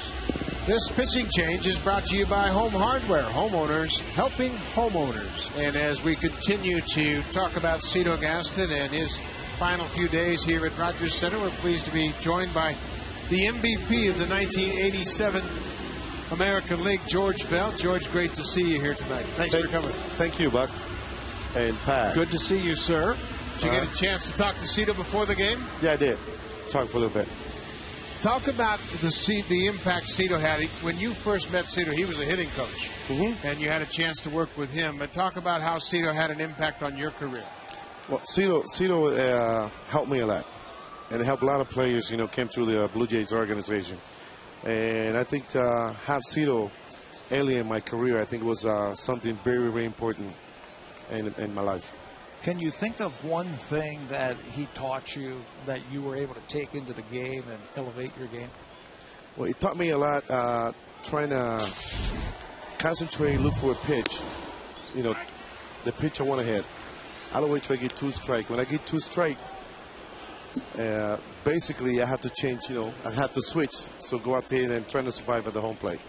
Were you a better fastball hitter or a breaking ball hitter? Nah, well, I know you were a low ball hitter. Yeah, well, that's true. That low ball hitter, and when I was looking for my pitch, I never missed that pitch. Cito taught me, and we always had a lot of discussion about it. He said, what pitch you hit, George? I said, changeup. And I hit that changeup so good, he thought I hit a fastball. So that's the good communication between hitting coach and a hitter. Most of the time in the bench. That's one thing that's helped this team so much, and I think he did the same thing to Jose Bautista, talking about a game plan, looking for a pitch. Is that what you mean about going up there with an idea of what you want to hit? Exactly. You got to go up there with what's on idea. The game situation, so you can be able to describe what kind of pitcher what kind of pitch the pitcher going to throw at you. So. He basically, let me know and prepare myself before I get out there, with some situation and again. Good play by Aaron Hill, catching the pop-up down the right field line. 2 quick outs. You lost your home run record. 47 home runs. It lasted for a long time. 23 years. 23 years. Yeah, 23 years. But you weren't paying attention. But talk about how proud you are that Jose Bautista now owns the Blue Jays home run record. I'm very happy. I'm very happy about it. I think Jose came in the right time and have a bunch of young guys in the organization right now. And it reminded me when we were young, playing in 1983, 84, and then all the way to 87. And I think Jose, being the home run king in the Toronto Blue Jays organization, it make me proud. I know Jose very well, and I hope we continue a lot of success here in the organization. Somebody else you know very well in the ballpark tonight is Robinson Cano. Talk about your connection with Cano. Yeah, well, kind of all those young guys, the good hitters. Good hitters like a good pitcher. You talk to. Yeah, that's why you never talk to me, huh? Well, I got the story I got about you though. Well, quick inning, and George, you're going to stay around for one more half inning. Right. We'll talk to you. Yankees go quickly into the 7th. They lead the Blue Jays 3-1.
1987. Blue Jay Gal from BC is our winner. And guys, before I throw it back upstairs, Cito Gaston was unbelievably complimentary in his thoughts about George Bell. Said if you went into a foxhole, he's the guy you'd want to have on your side. He said he was a gamer. He played as hard as he could every day. And Buck, I know you saw it firsthand as a teammate. Cito Gaston, George Bell, one of his favorites. Absolutely, Sammy, and that's a great point, and I can vouch for that. When George Bell was on your team, you knew you had your back. George Bell, the MVP of the 1987 season, is with us. And George, talk about how you took pride in being a good teammate. Like, you were there for everybody. I mean, you weren't always the most easy guy to get along with, but everybody knew that you were on our team and you had our back. Well, they teach me all. See, Buck Martinez. It's the same as I used to hit him, huh? Foul. I play the game with a lot of passion, and the main thing for me is win, and keep everybody together in the clubhouse and dugouts, and even in the bus, right on the bus. For me, it was my idea was to keep everybody loose and try the best teammate you can be. All right, fastball cut out and missed. You had a pregame discussion with Jose Bautista. Did you guys talk hitting at all, I'm guessing? No, I basically leave him alone here. I don't want to interfere, anything he's doing right now. He's not feel comfortable. I think after he got hit a couple times, the first thing you do, you pull off a little bit, and you see this, he kind of... The timing. Timing, and he taking his eyes off the ball a little bit. Jose Bautista strikes out, but before the game, you had a chance to throw out the first pitch, and you throw it to Bautista.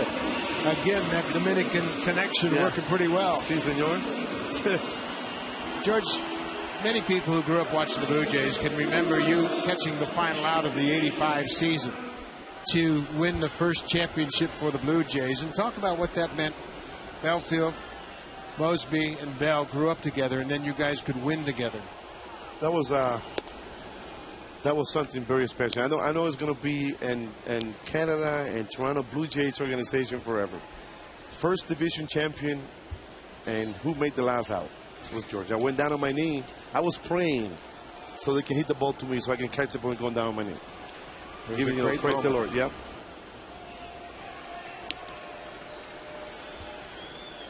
We talked about that '85 championship season. That began a series of great ball clubs and came to a head in '92 and '93 with Cito Gaston's back-to-back World Series teams. When did you know that you guys were one of the elite teams in baseball in the '80s? I think in '85. In '85, I think we came back by the whole season by between 67 or 68 games after the 7th inning come to win. Vernon Wells crosses up the defense and goes opposite field. You could feel it building in '83 and '84. Pitching. Yeah, pitching. We got the Hank. Tom Henke. Tom Henke. We got Dwayne Ward came Dwayne Ward, come on. We got some guy went out there and they going to accomplish the mission. Especially Henke went out there. I remember one time we playing Baltimore, 1984. I don't even know if you were catching. Ernie was catching that day. So I think Bobby asked, Ernie, how's Henke was throwing. He said, his velocity is not good. What do you mean his velocity is not good? He's throwing 94 miles an hour, Ernie. That's when we became a team. That's when we became a team. And everybody got together. What are you doing now, George, that keeps you busy besides playing to a 2 handicap on the golf course? That's what I do. That's all you do? That's what I do. Play golf. Play golf 3 times a week, 2 times a week. And you get out to winter ball. I heard him challenge you. Oh, he's challenged me a long time. I'm staying away from him. Well, now I give you 2 or 4, and I beat you by 4. But do you get out and see any of the young players in Dominican during the winter ball? Yeah, I used to go down the field because I'm in a head with Mario Soto and myself and Alfredo and Miguel Dillon, and we are head of the player association there. And basically, we have to go, see the condition of the field and see the condition of the dugouts and all that, because Major League requests some professional manicure those fields and dugouts and make sure they're safe. Exactly. Make sure they have hot water for the kids and all that. How much has that improved since when you played? A lot. That's good. A lot, yeah. Pretty much a lot. It's pretty good because we have so much talent, and in the Dominican Republic, and you don't want anybody to get hurt out there. And hopefully, we the major league players, the prospect, start coming down, play again down and win a ball. For years, the Blue Jays were known to have the pipeline from all the great players from Latin America. Is that going to happen again? I'm looking for it. Can we get some help from you to steer some of those great players? Yeah, I'm willing to do anything that the Blue Jay asked me to do down there. I ain't doing anything right now, and I think Toronto Blue Jays organization is a major league first-class organization, and I think to be a first-class major league organization, you got to be all the way around. And I think they need a little help down in Dominican, and I'm willing to be prepared to work with them. Did they have an academy there? Yeah, back in the day. Yeah, they do. Epi Guerrero was the great link to the Blue Jays when you were a young player, and he had a lot to do with Tony Fernandez and a lot of great players from Dominican. And that relationship has to be rekindled. CC Sabathia strikes out Lyle Overbay for the third time tonight. He's now racked up 8 strikeouts. There's a ground ball to Jeter. He'll have to go to first just in time to get Aaron Hill. George Bell, thank you so much for your time. Great to see you, and we'll look forward to tomorrow night. Thank you very much. Thank you for having me over here. Enjoy tomorrow. It should be a lot of fun. Yeah, it will be.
And be this comfortable.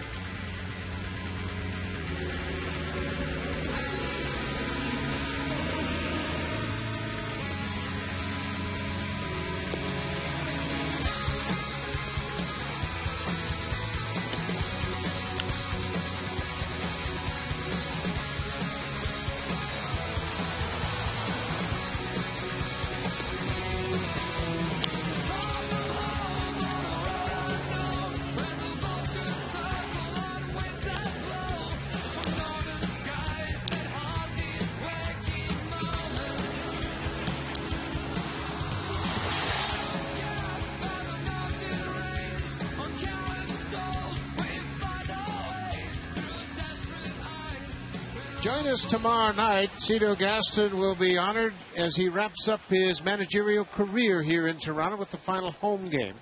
Jays on Rogers Sportsnet tomorrow night take on the Yankees to wrap it up. 7 p.m. Eastern Time, 4 p.m. Pacific Time on East, West, Ontario, and Pacific. And you want to make sure you tune in early. The ceremonies are going to start shortly after 7 p.m. And we'll cover all the ceremonies as Cito Gaston's fine career is honored here tomorrow.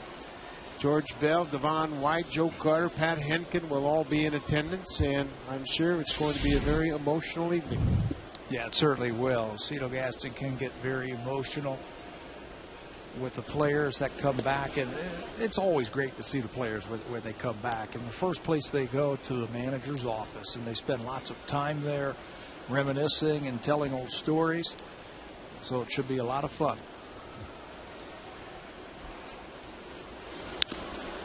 Brett Gardner hits the hard grounder right to second base, an easy out.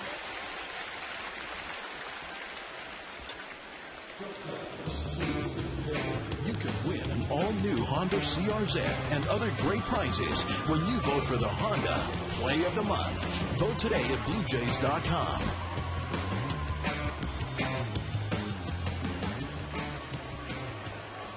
Derek Jeter will bat for a 4th time. Jeter's been in the offense all night long. He singled and scored in the 1st. He walked in the 3rd and was retired on a fielder's choice in the 5th. Brad Mills in his 2nd inning of relief. Mills has been impressive since he's joined the Blue Jays. He made a couple of early spot starts, and lately he's been pitching out of the bullpen. In throwing strikes. When you come out of that bullpen, you have to throw strikes. And he's got a weapon that he can use. He's got a changeup. And use that to strike out Jorge Posada. Jeter hits it high, but well out of play. We talk about Cito Gaston in his career. He's had an exceptional career as a player, a coach, and a manager. And it was interesting in reading some of the stories in the newspapers today about Cito Gaston was fired by, or let go, released by Bobby Cox as player. And then 3 years later, he was hired by Bobby Cox to be the hitting coach in Toronto. I would say that that has worked out quite nicely. Derek Jeter pulls it through the left side into left field. His second hit of the night. He's 2 for 3 tonight. 4th time that he has been on base tonight. Been in every rally for the Yankees tonight. Isn't it funny how baseball, how one door closes and the next thing you know, another one opens to a greater world for you? Yeah, it's really interesting, and I'm a firm believer that there's a right spot for everyone. Certainly Devon White, the right spot for Devon was Toronto at that time in his career. Doug Rader was the manager in Anaheim and didn't feel like he fit into what Rader wanted as a center fielder. He came here. Everybody kind of discounted the impact, but boy, oh boy, after a few games, everybody recognized what a great acquisition. How about Tom Henke in Texas? Who was the manager in Texas then, too? Doug Rader. Didn't think he could pitch. Yeah, and Blue Jays fortunate to end up with Tom Henke. But Cito Gaston, certainly you can mark down the 82 season as the beginning of the good process for the Blue Jays. There's another base hit pulled through the left side by Nick Swisher.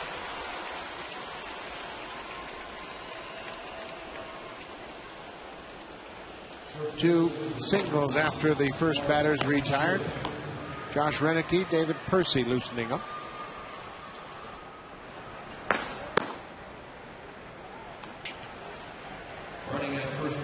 Bruce Walton is out to the mound, and remember, Cito Gaston has been ejected and came back in the 5th inning, arguing a call by the home plate umpire Mark Carlson on a base running ruling. So Walton out now to talk to his pitcher. Greg Golson has come on as a pinch runner, taking over for Nick Swisher at first base. He will stay in the game and play defense. And Golson has got a lot of raw ability. Mark Teixeira,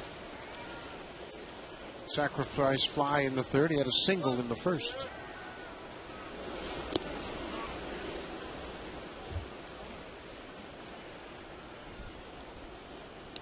.107 RBI for Teixeira.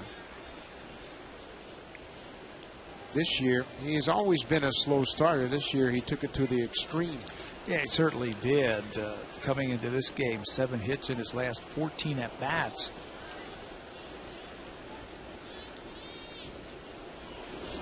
On June the 8th, he was hitting .211.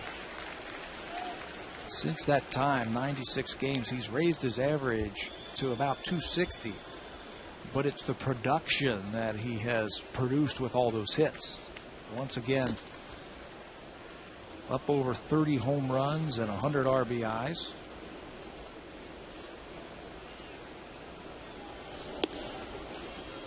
Two balls and a strike, and when you really think about it, Teixeira hitting 3rd in this batting order, his assignment is to drive in runs.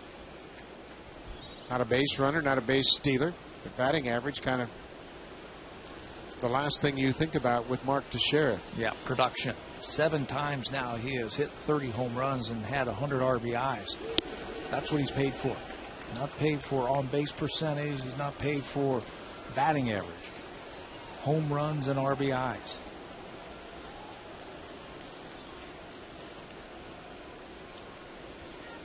And oh, by the way, just for a good measure, Teixeira can place him first. 3-1 to Mark Teixeira. Changeup just missed low.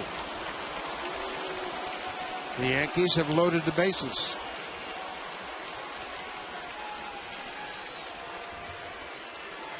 Nick Leyva, the acting manager, has popped out of the dugout. He has called for the right-hander. That should be Josh Renicky. So the Yankees are threatening here in the 8th. Bases are loaded, 1 out. Alex Rodriguez is the batter. Brad Mills had a good first inning, ran into some trouble here in the 8th. Josh Renicky coming out of the bullpen.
Him, and he turned the ball over to Jesse Carlson. The Blue Jays are looking for the same thing. He threw one pitch to Rodriguez and got a ground out. Hard hit ground ball to the third baseman, Encarnacion. They're looking for that now. Bases loaded, just 1 out. Renicky has the ability to strike out batters, so he is into the game trying to get that matchup right-hander on right-hander. Alex Rodriguez has been in this situation many, many times with the bases loaded, and he's had a great number. 3 grand slams this year. The Yankees have hit 10 as a team. He is hitting .500 this season with the bases loaded, and that's what he has done in his career. 21 grand slams. He and Robinson Cano, the on-deck hitter. Cano's hitting over .600 this year with the bases loaded. A-Rod is 9 for 18. Rodriguez has a single and a sac fly. He is 1 for 2 with a ribby. Jeter's at third. Pinch runner Golson at second. Teixeira at first.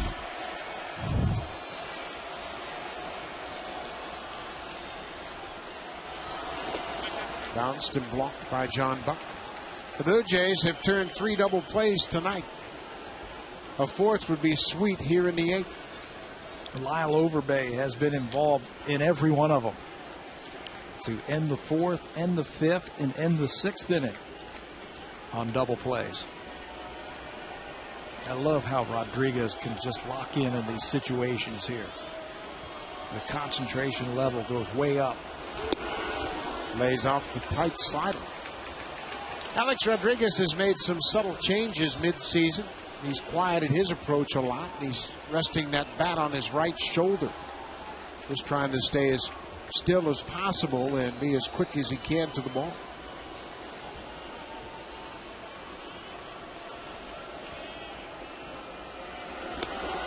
Chase that slider. Kevin Long, the hitting coach, has done a great job with his team. Even when you have veteran players, he has gained the trust of the veterans to make subtle adjustments. Rodriguez a couple of years ago had the high leg kick, a lot like Jose Bautista. That was his trigger mechanism. Now he's a little bit more quieter with his lower half. Look at him locked in right there. Look how the concentration level's going up. Popped foul down the right side, out of play. Well, you get older, you slow down a little bit. And you have to be able to check your ego and say, you know what, things change. I'm not as quick as I was when I was 22.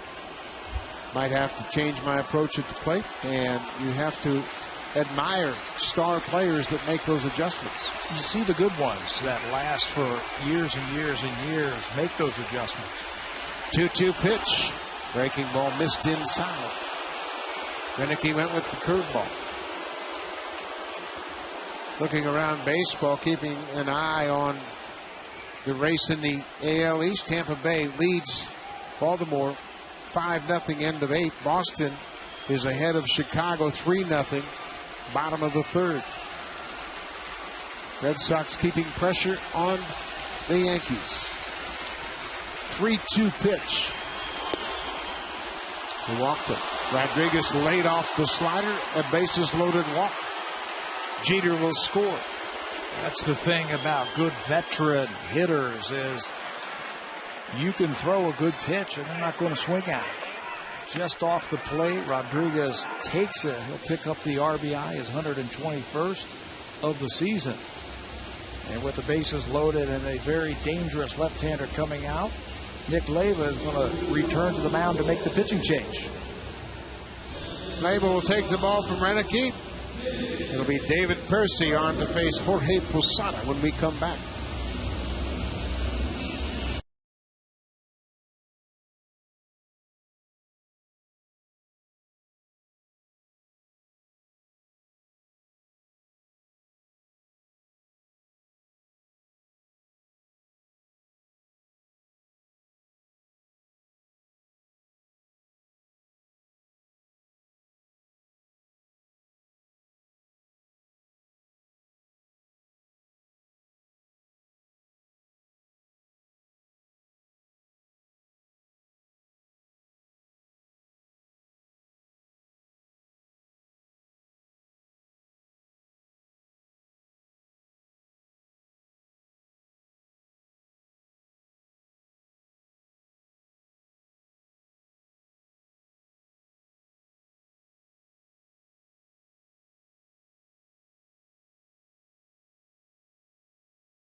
Out, he will face Robinson Cano. Blue Jays need a strikeout or a ground out, and this is the guy who can do it. Percy throws very hard. He's got that funky wind-up, and the ball really explodes on you. Throws a heavy baseball. He has been in 31 games. He's held opponents to a .203 batting average, averaging about a strikeout an inning whenever he comes up. Percy was the winning pitcher on Saturday in that extra inning win for the Blue Jays against the Orioles. He pitched the top of the 11th inning. Robinson Cano continues to have his problems with Blue Jay pitching. 0 for 3 again tonight. Bases loaded, 1 out. Left-handed pitching hasn't bothered Cano this year because he's got that ability to wait, and slap the ball from foul line to foul line. He, too, has a pretty good average with the bases loaded. He's hitting .611 this year in this situation. Big numbers. That's pretty good.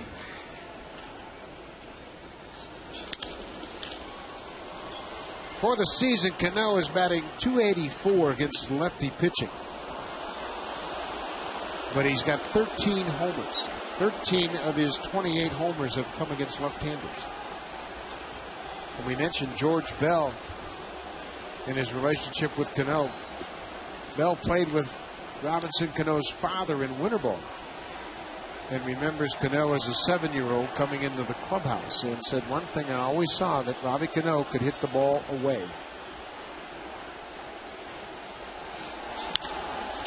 Pops this up deep left field. Snider is back. Golson tagging at third. He'll come in to score. The throw will be cut off. And Cano delivers the RBI sac fly.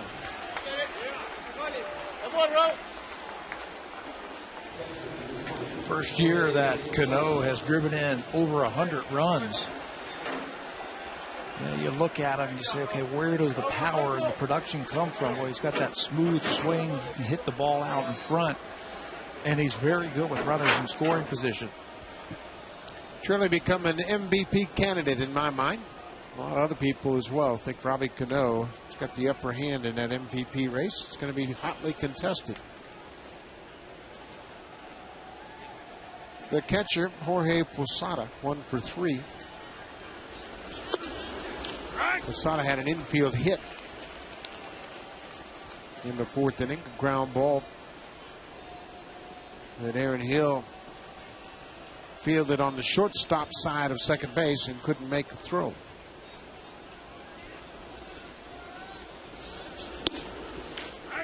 Oh, 0-2.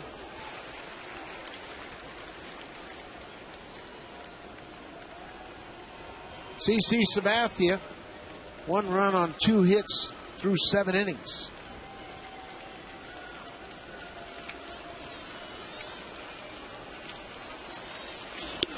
Strike 3 call. David Percy gets the switch hitting Posada on 3 pitches, but the Yankees add a pair of runs in the 8th. Percy comes in and punches out Posada to end the 8th.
Is Colton Orr. Big bruising forward for the Toronto Maple Leafs. He and his friend are there courtesy of TD Canada Trust.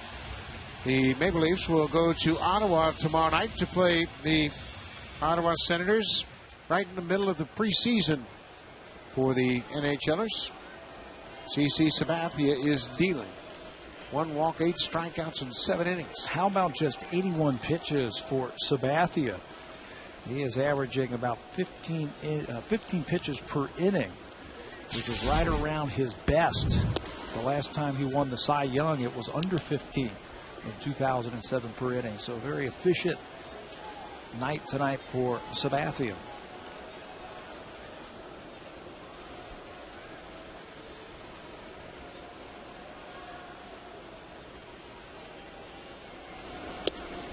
Breaking ball in there, 1-1. Sabathia has won 17 or more in 4 consecutive seasons.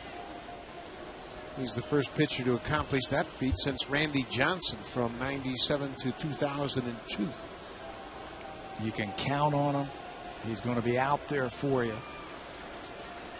With his start tonight, this gives him 34 starts on the season. And still got a little zip on the fastball. Sabathia has left the game this year 24 times in his 33 starts with the lead. And that's what you want from your ace. Here you go, boys. Over to you. They have blown 3 potential wins for Sabathia this year. The bullpen. That's hard to believe when you have somebody like a Mariano Rivera. But he has been good all season long. Getting very close to his season high in strikeouts. He's got 8 tonight. His season high is 10 against Oakland back in July. And Posada having trouble getting together. So they'll talk it over. Haven't had too many conferences tonight. And why would you? Pitching into the 8th inning, allowing just 2 hits. 2 balls and a strike. John Buck leading off the 8th. Blue Jays down by 4. Breaking ball bounced, and Buck went after it. The Yankees have a little bit of a concern when you think ahead if they do get to the postseason, and that certainly just a matter of winning 1 game or the Red Sox losing 1. They would face a number of left-handed pitchers in the postseason. And they have lost 8 straight games to starting left-handed pitchers. If they match up against the Texas Rangers, be Cliff Lee and C.J. Wilson. Not too shabby. If they match up against the Minnesota Twins, it will be Francisco Liriano, Carl Pavano, a right-hander, and then Brian Dunsing, a left-hander. And then if they meet Tampa Bay in the ALCS, David Price, probably more than once. On the ground, backhanded by Rodriguez. Skip to first. Teixeira digs it out of the dirt. Buck's retired. They have got Gold Glove infielders all around this infield. And what was impressive about that play, A-Rod knew exactly who was running, and he takes his time and throws this ball. This is a set play. Just bounce it over to Teixeira and let him do the rest. Doesn't throw on the run. He sets his feet and gets a good, strong, accurate throw over to first base to get the first down. Rodriguez has won 2 Gold Gloves. Teixeira has won 3, and Jeter has won 4. Rodriguez 2 Gold Gloves came at shortstop 2002 and 2003. Cano's Gold Glove will come in 2010. And then they will have it complete on the infield. Robbie Cano has just committed 3 errors this season as a second baseman. Off the end of the bat, a ball and a strike to Encarnacion. You know, and it's not just, the least amount of errors. It's everything else. He's got great range. He's got a great arm. And we certainly saw it in last night's game, that relay he made from deep right field to get the runner at third base. That's all part of the equation also when you're talking about the Gold Glove. Ball and a strike. Sabathia has thrown just 89 pitches.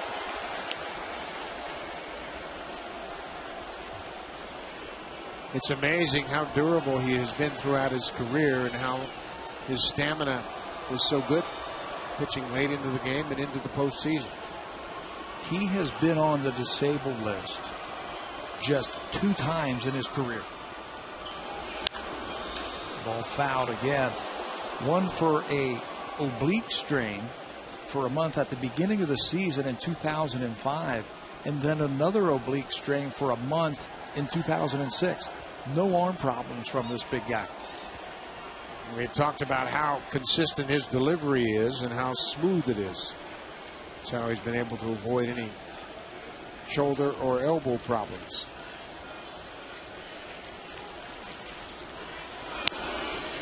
Off the end of the bat, Cano's got to come a long way from second. It's a perfect throw, barehanded, right on the money.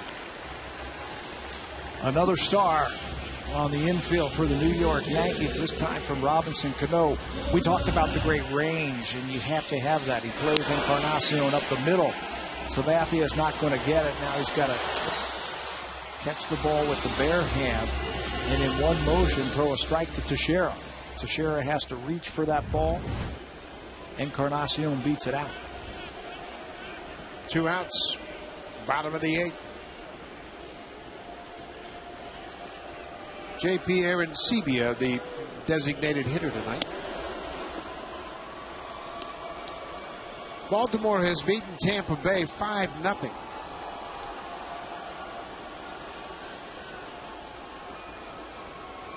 I said Baltimore, I'm sorry. Tampa Bay beat Baltimore.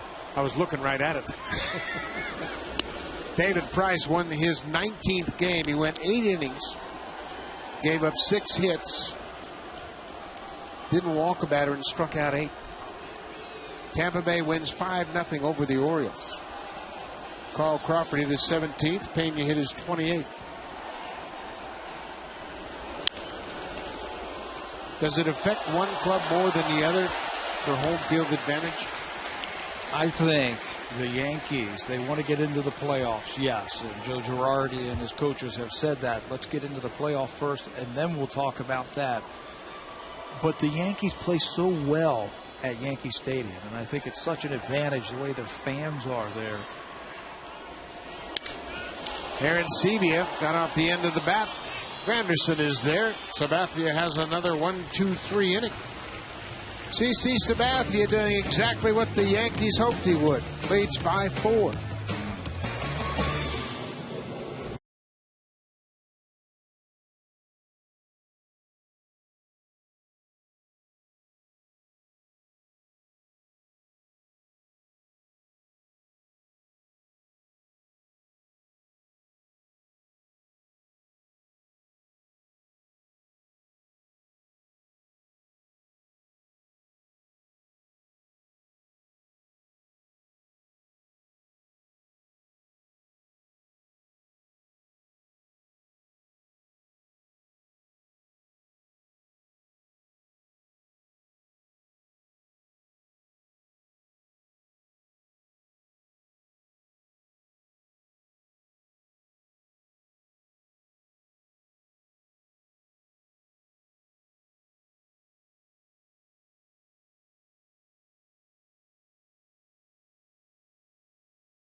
Stats Inc. Music provided by Universal Canada.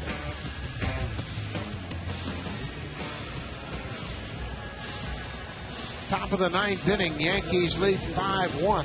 Joe Girardi will send a pinch hitter to the plate. It'll be the right-hander Marcus Timms batting for the DH, Lance Berkman.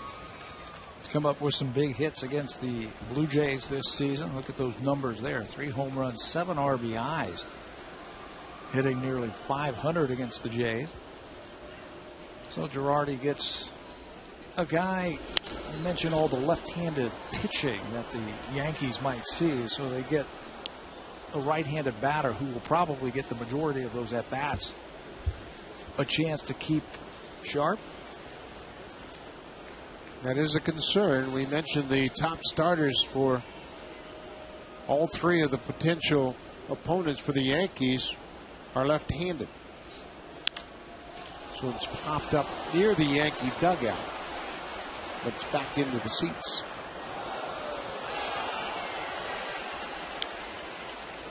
Yankees are 31-26 for the season against left-handed starting pitchers, but we mentioned they have lost their last 8 games against lefty starters.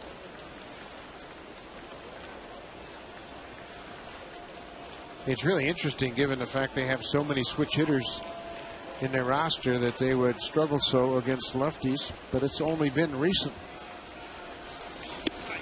Really, the only true lefties that they have, Cano, Granderson, and Gardner when he plays, that they have the majority of their bats. The rest of them are switch hitters or right-handed hitters, so that is a surprise.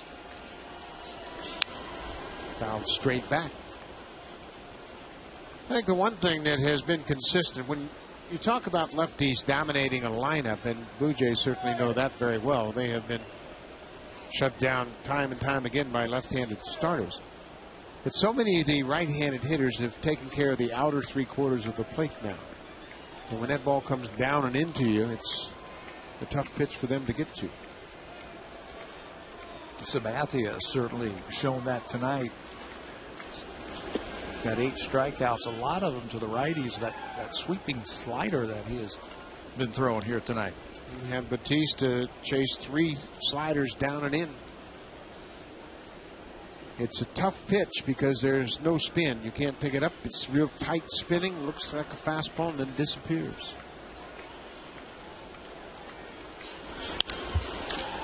Fair ball down the left field line, up against the wall. Tim's around first. Snider gets the ball back in quickly, and he'll have to hold it first. Just barely inside the foul line at third, and Tim's delivers as the pinch hitter. What's new? Tim's against the Blue Jays this year. He has really rocked them right over the bag and down the left field line. And if not for a great play by Snider, hustling over there, cutting that ball off, getting it very quickly, playing it off the wall. That's extra bases. Well, that's a good play. Anytime you see a ball down either line hit sharply, you anticipate it's going to be at least 2. Well, in this ballpark, it's you have to know where the seats jet out over there. And if it hits off there, it's going to ricochet right to you. But if it's not, down into the corner. Curtis Granderson, 2 balls and no strikes. Granderson's 0 for tonight. 0 for 3.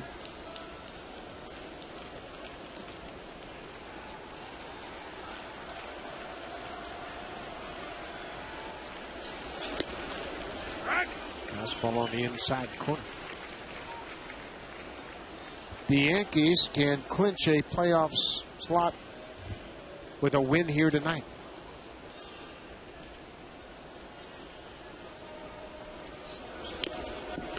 Two and 2. It would be their 14th postseason appearance in the last 15 seasons. Joe Girardi came back to manage the Yankees last year, won the World Series. Won the World Series as a player with the Yankees and now as a manager. The bar is just set so high for the organization. If you don't win the World Series, you've had a bad year. That's about as high as you can set the bar, isn't it? And it's true. And if you're not prepared to play under that type of pressure, they'll find somebody else who can. And believe me, when you have that bullseye on your back all season long and you are expected to win, it's a lot easier, a lot harder than some of the teams that come out of nowhere. Granderson lays off the high fastball.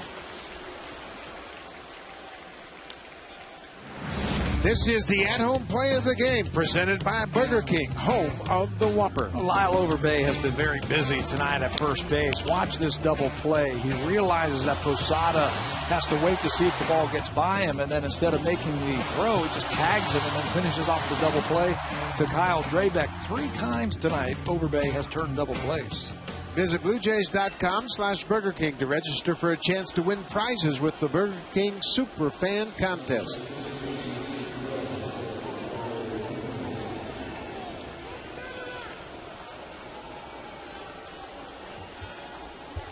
Eduardo Nunez has come off the Yankee bench to pinch run at second base for Marcus Timms.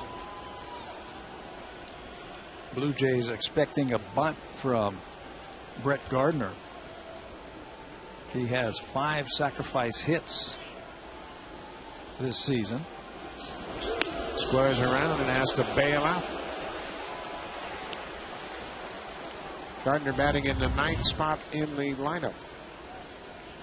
He doesn't fully turn and square, or he's going to get smoked there. You really just want to pivot and get the bat out in front. Just in case a ball like that comes up and in, you're able to get out of the way.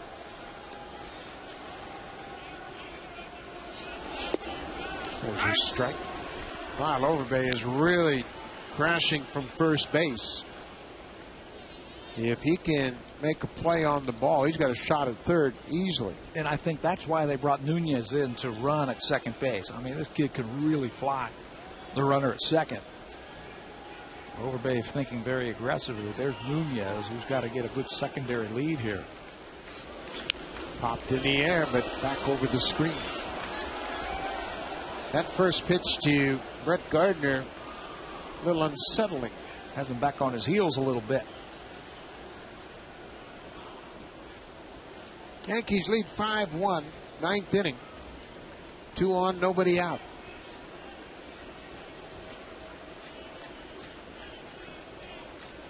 David Percy came into the game with 1 out in the 8th inning. Gave up a sac fly to Robinson Cano and then struck out Posada to end the 8th. Running again. This time it's a good one. And it's going to stay fair right off the bat. Encarnacion chose to let the ball roll. And it ultimately hit the third base bag.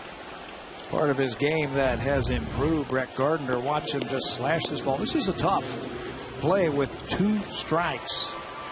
It's got to be almost perfect, and it just will not roll foul for the Blue Jays. Gardner gets it down. Encarnacion, by that time, if he tries to pick that ball up, he's not going to have a play at first base. The only play he had, we're hoping that it will go foul, but it doesn't. Infield single for Brett Gardner. Nick Leyva has called for Casey Jansen to come out of the bullpen. When we come back, Casey Jansen will face Derek Jeter. The Yankees have the bases loaded.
Bases loaded, nobody out for Jansen. Well, he's got to keep the ball down so they can keep it on the infield. 55 games now for Jansen this season. His ERA is under 4.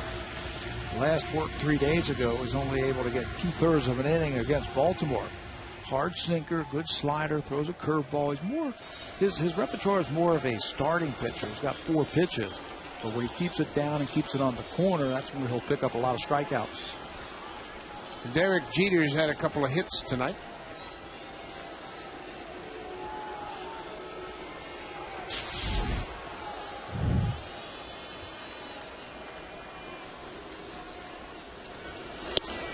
Right on the corner. Jansen jumps out ahead.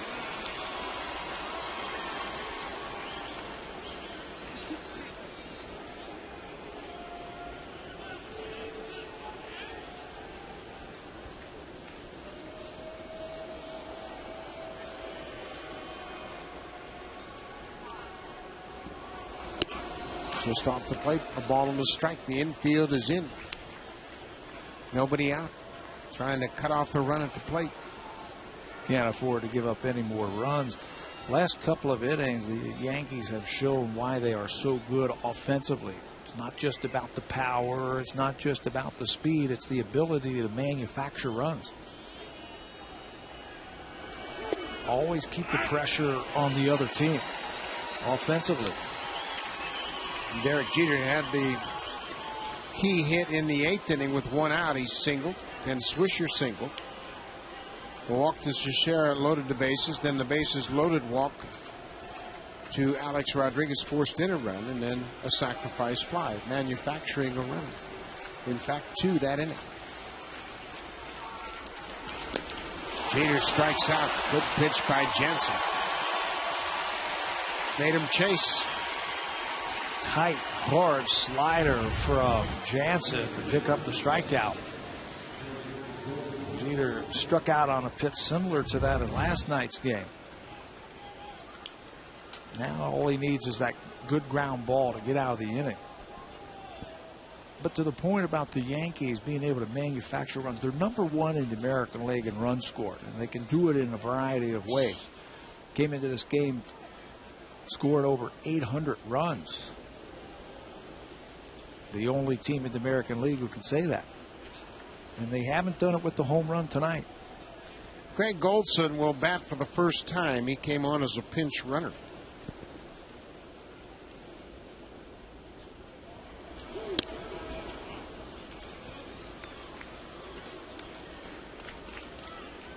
Pinch ran for Nick Swisher in the 8th inning.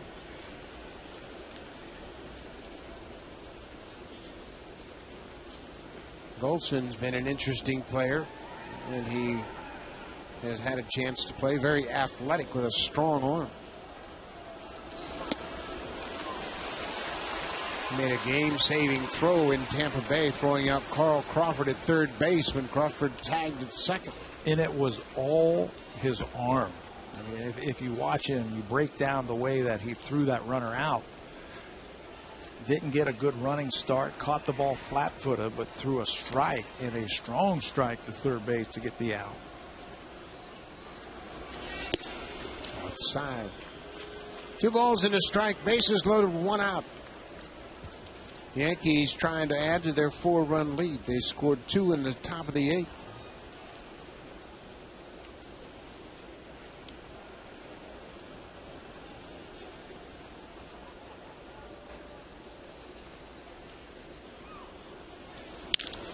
Broken bat, third base. Encarnacion can only get the runner at first. On the ground, but not hit hard enough to turn 2. Goldson drives in Nunez. It's 6-1. And another manufactured run by the Yankees. I mean, look at the last 2 innings. They've had 2 singles, 2 walks, a sacrifice fly to score 2 runs last inning. This one, a single, an infield single, a walk, and now a play, a broken back grounder to the third baseman, plates him another run. Nothing Encarnacion could do. Olsen runs well. He had to do his best just to throw him out at first. 2 outs, second and third. A run in.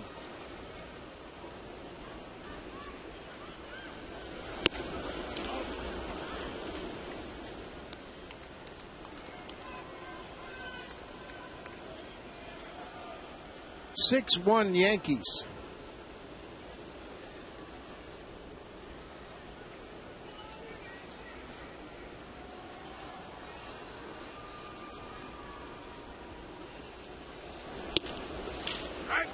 Ball on the strike. The sheriff thought it might have been high.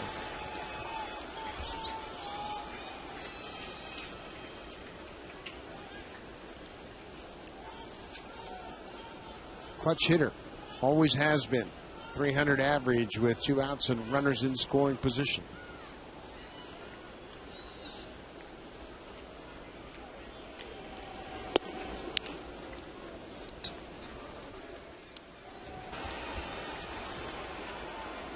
Nick Swisher, certainly the pulse of the Yankee team. He doesn't miss beat.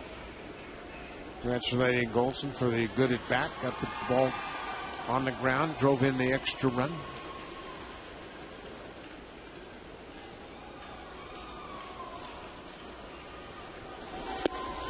Changeup. Well, that's one thing. And we talked about the Reds scouts here, the Twins scouts here, watching the Blue Jays attack the Yankee hitters. And Blue Jays have been good all year long throwing Teixeira changeups. And they'll notice that the changeup plays a big part, both to Cano and Teixeira. They'll look up the numbers and they'll see how the Blue Jays have pitched them tough. 2 balls, 2 strikes. Fought off. But if your staff doesn't have the ability to throw changeups like that, it doesn't make any difference, really. Yeah, you can't ask somebody to use their 3rd or 4th pitch to attack a lineup. Blue Jays, tool-man, very good at throwing off-speed pitches, especially the changeup. It's just the way that they are. You think the Reds would ask Adolis Chapman to throw a changeup if they face each other in the World Series? I don't think so. Foul tipped off the glove of Buck. Chapman threw 105 in a game against San Diego. Take a little off. Yeah. Here it is, baby. 2 balls, 2 strikes, 2 outs. 9th inning. Yankees can clinch a spot in the playoffs with a win.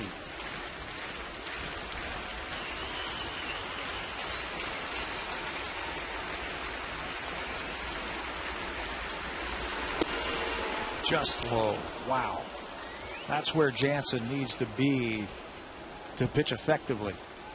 And when he does, with a little slider and the curveball and the sinker that he has, that's where he gets his strikeouts. 21 strikeouts over his last 22 2/3 innings. Full count. Drilled down the right field line. Foul into the seats.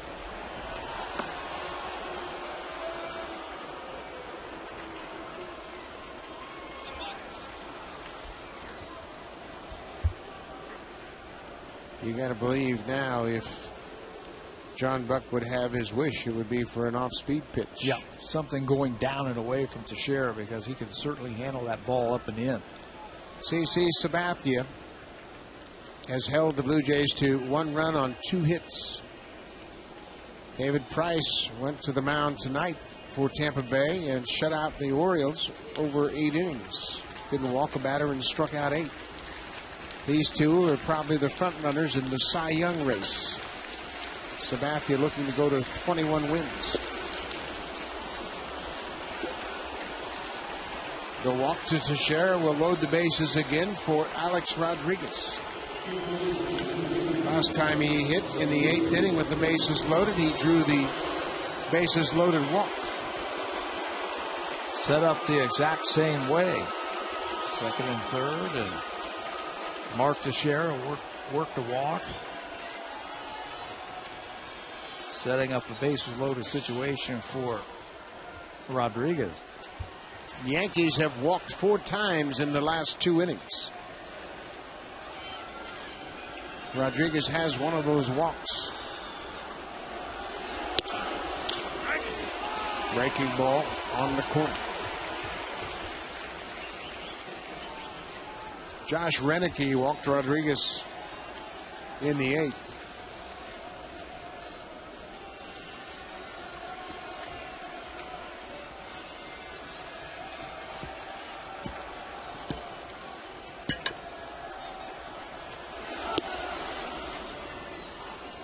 Ball on the strike. A-Rod's had a good September also. Granderson has 9 home runs this month, but A-Rod's right behind him with 8. Hitting over 300 this month. He's also driven in 23 runs.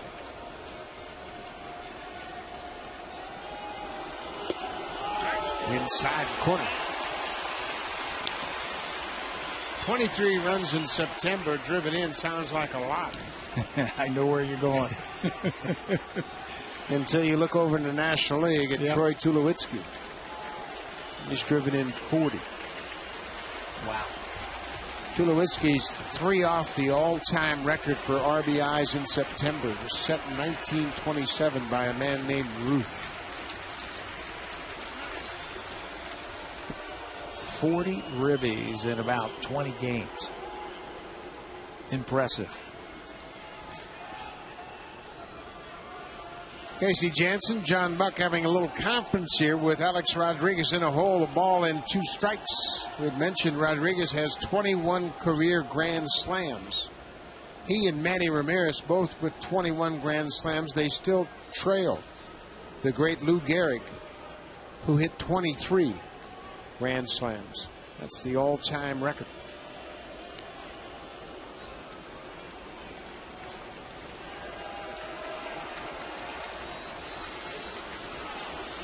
A ball and 2 strikes. Got him. Tied him up with an inside cutter. Jansen strands the bases loaded, but the Yankees added insurance run.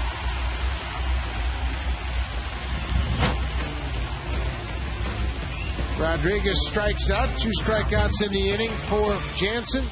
CC Sabathia to the 9th.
Held the Blue Jays to 1 run on 2 hits.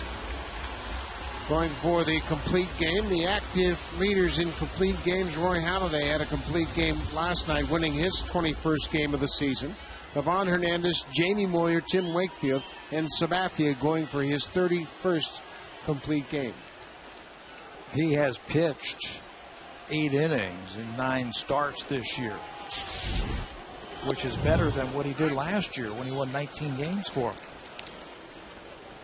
Pitched 8 innings just 7 times last year. Looking to finish this one off. Travis Snider is responsible for the only Blue Jays run. A solo home run in the 3rd. You know, and he's still under 100 pitches, which is a good thing. Joe Girardi wants him to finish this game, I'm sure, because the bullpen for the Yankees has really been taxed over the last week or so. Because the starters haven't been able to go deep? They certainly haven't.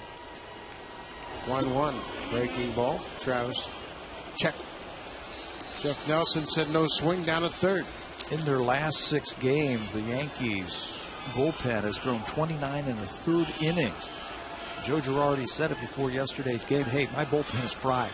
I need somebody to go out there and give me 9. Snider off the glove of Teixeira, base hit into right. Golson over quickly. You don't see that very often. Mark Teixeira was handcuffed. Well, he's won 3 Gold Gloves, and that ball was hit like a rocket. I don't know if it was a knuckleball or if it had top spin on it. But watch Snider turn on that pitch. And off the glove of Teixeira into right field. He makes this play most of the time, but that was by him. Too hot to handle for sure. Teixeira can't believe it. Second hit for Snider off CC Sabathia. He has 2 of the 3 hits. Teixeira will play behind Snider at first. Junel Escobar grounded out 3 times.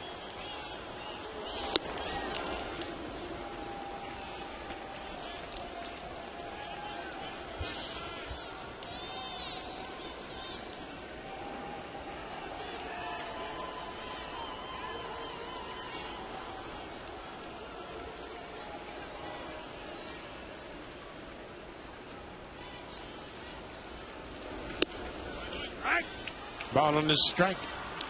Mariano Rivera has just gotten up and started to throw. Kerry Wood is ready, standing by. They have a lot of weapons at the end of that bullpen now. They picked up Kerry Wood. Jabba Chamberlain has gotten back on track. Looks like the pitcher that we saw a couple of years ago. We saw Boone Logan in yesterday's game. Rivera, of course, is Rivera. Robertson. So lots of options for Joe Girardi at the end of a ball game. Kerry Wood has not allowed a run in his last 21 appearances, going all the way back to the 6th of August. 1 ball, 2 strikes. Looks like Posada got crossed up. He anticipated a fastball. It looked like Sabathia threw him a changeup. 2-2.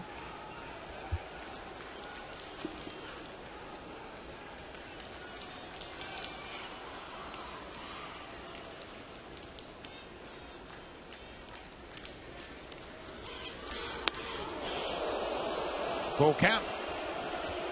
First time we've really seen Sabathia come out of his delivery tonight. Yeah, I tried to overthrow that last one and it just got away from him.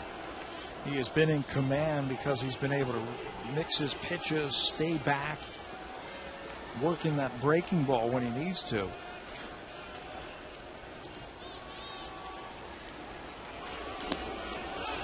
There's the walk. First 2 reach here in the bottom of the 9th.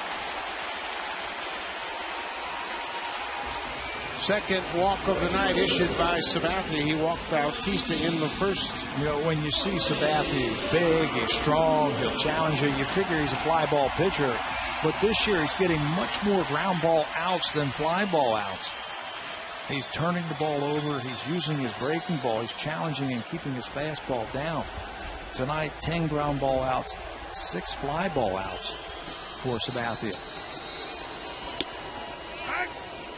Jose Bautista takes a breaking ball for a strike. You saw Dave Island on the phone to the Yankee bullpen. Nobody out.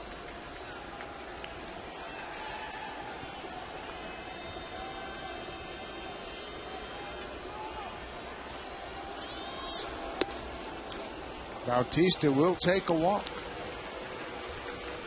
Sitting at 99 base on balls right now. He had one in the first inning.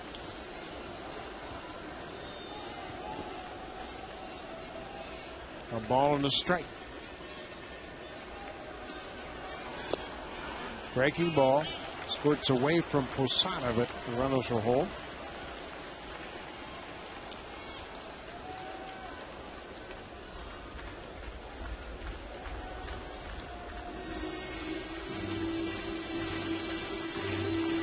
CC Sabathia in his first start of the season against the Blue Jays. Thrown 109 pitches. Jose Bautista has hit 6 home runs against the Yankees this season. Off-speed pitch on the outside corner. Jose thought that one was up and he thought that one was away. So you can hear him, see him say it's a ball. Had a good look at it. Looked like it was up and away. He's grinding here against CC Sabathia and knows that Sabathia doesn't need much help. 2 balls, 2 strikes. High fly ball, but Granderson will move under it. Bautista's retired. First down at the bottom of the 9th. Boy, he just missed that pitch from Sabathia. That was in his wheelhouse and just got under it. Watch the reaction. He knows that he should have hit that one a lot harder. Joe Girardi has come out of the bullpen. He'll take the baseball from CC Sabathia, so Sabathia will go 8 1/3. He's in line for his 21st win. Mariano Rivera comes out of the bullpen.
Been a tough stretch for Mariano Rivera, so much so yesterday before batting practice he was down in the bullpen ironing out some mechanics. Yeah, trying to get on top of the ball. That cutter that he has feels like he's been getting on the side and it has been flattening out, and the numbers have been inflated a little bit this month, but you put it all together and this guy might be the best ever.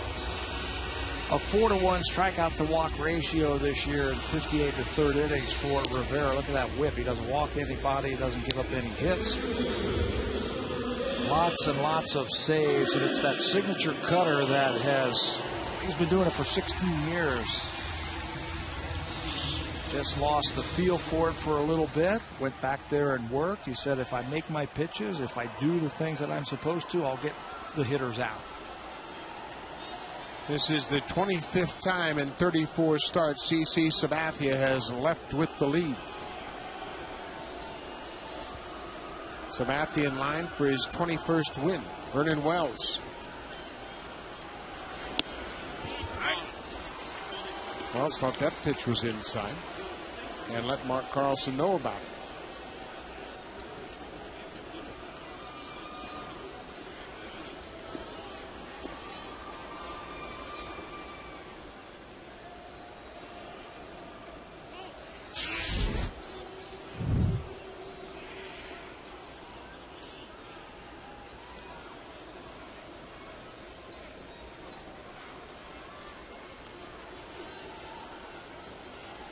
No balls and a strike. 2 on, 1 out.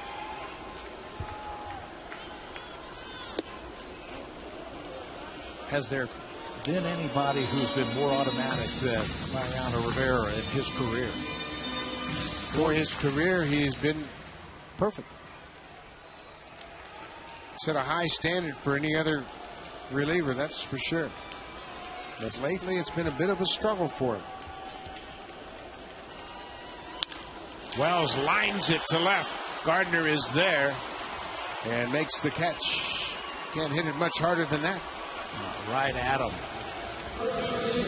You mentioned Mariano going through a tough stretch, and the numbers back that up. There they are. Last 6 appearances, an ERA approaching 10. He has 3 blown saves in September. That's the most in a calendar month since August of 2003. Opponent's hitting 369, and again, it's just a mechanical flaw. He feels like he's not getting on top of the pitch enough to get that good cutting action that has really made him a great reliever. And you can see the velocity is down to 92-93. When he first came up, he was in the upper 90s with the same movement. But here's to tell you, the last thing you think about is being comfortable against Mariano Rivera.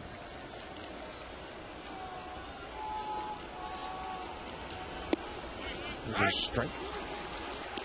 While Overbay had a tough night against CC Sabathia.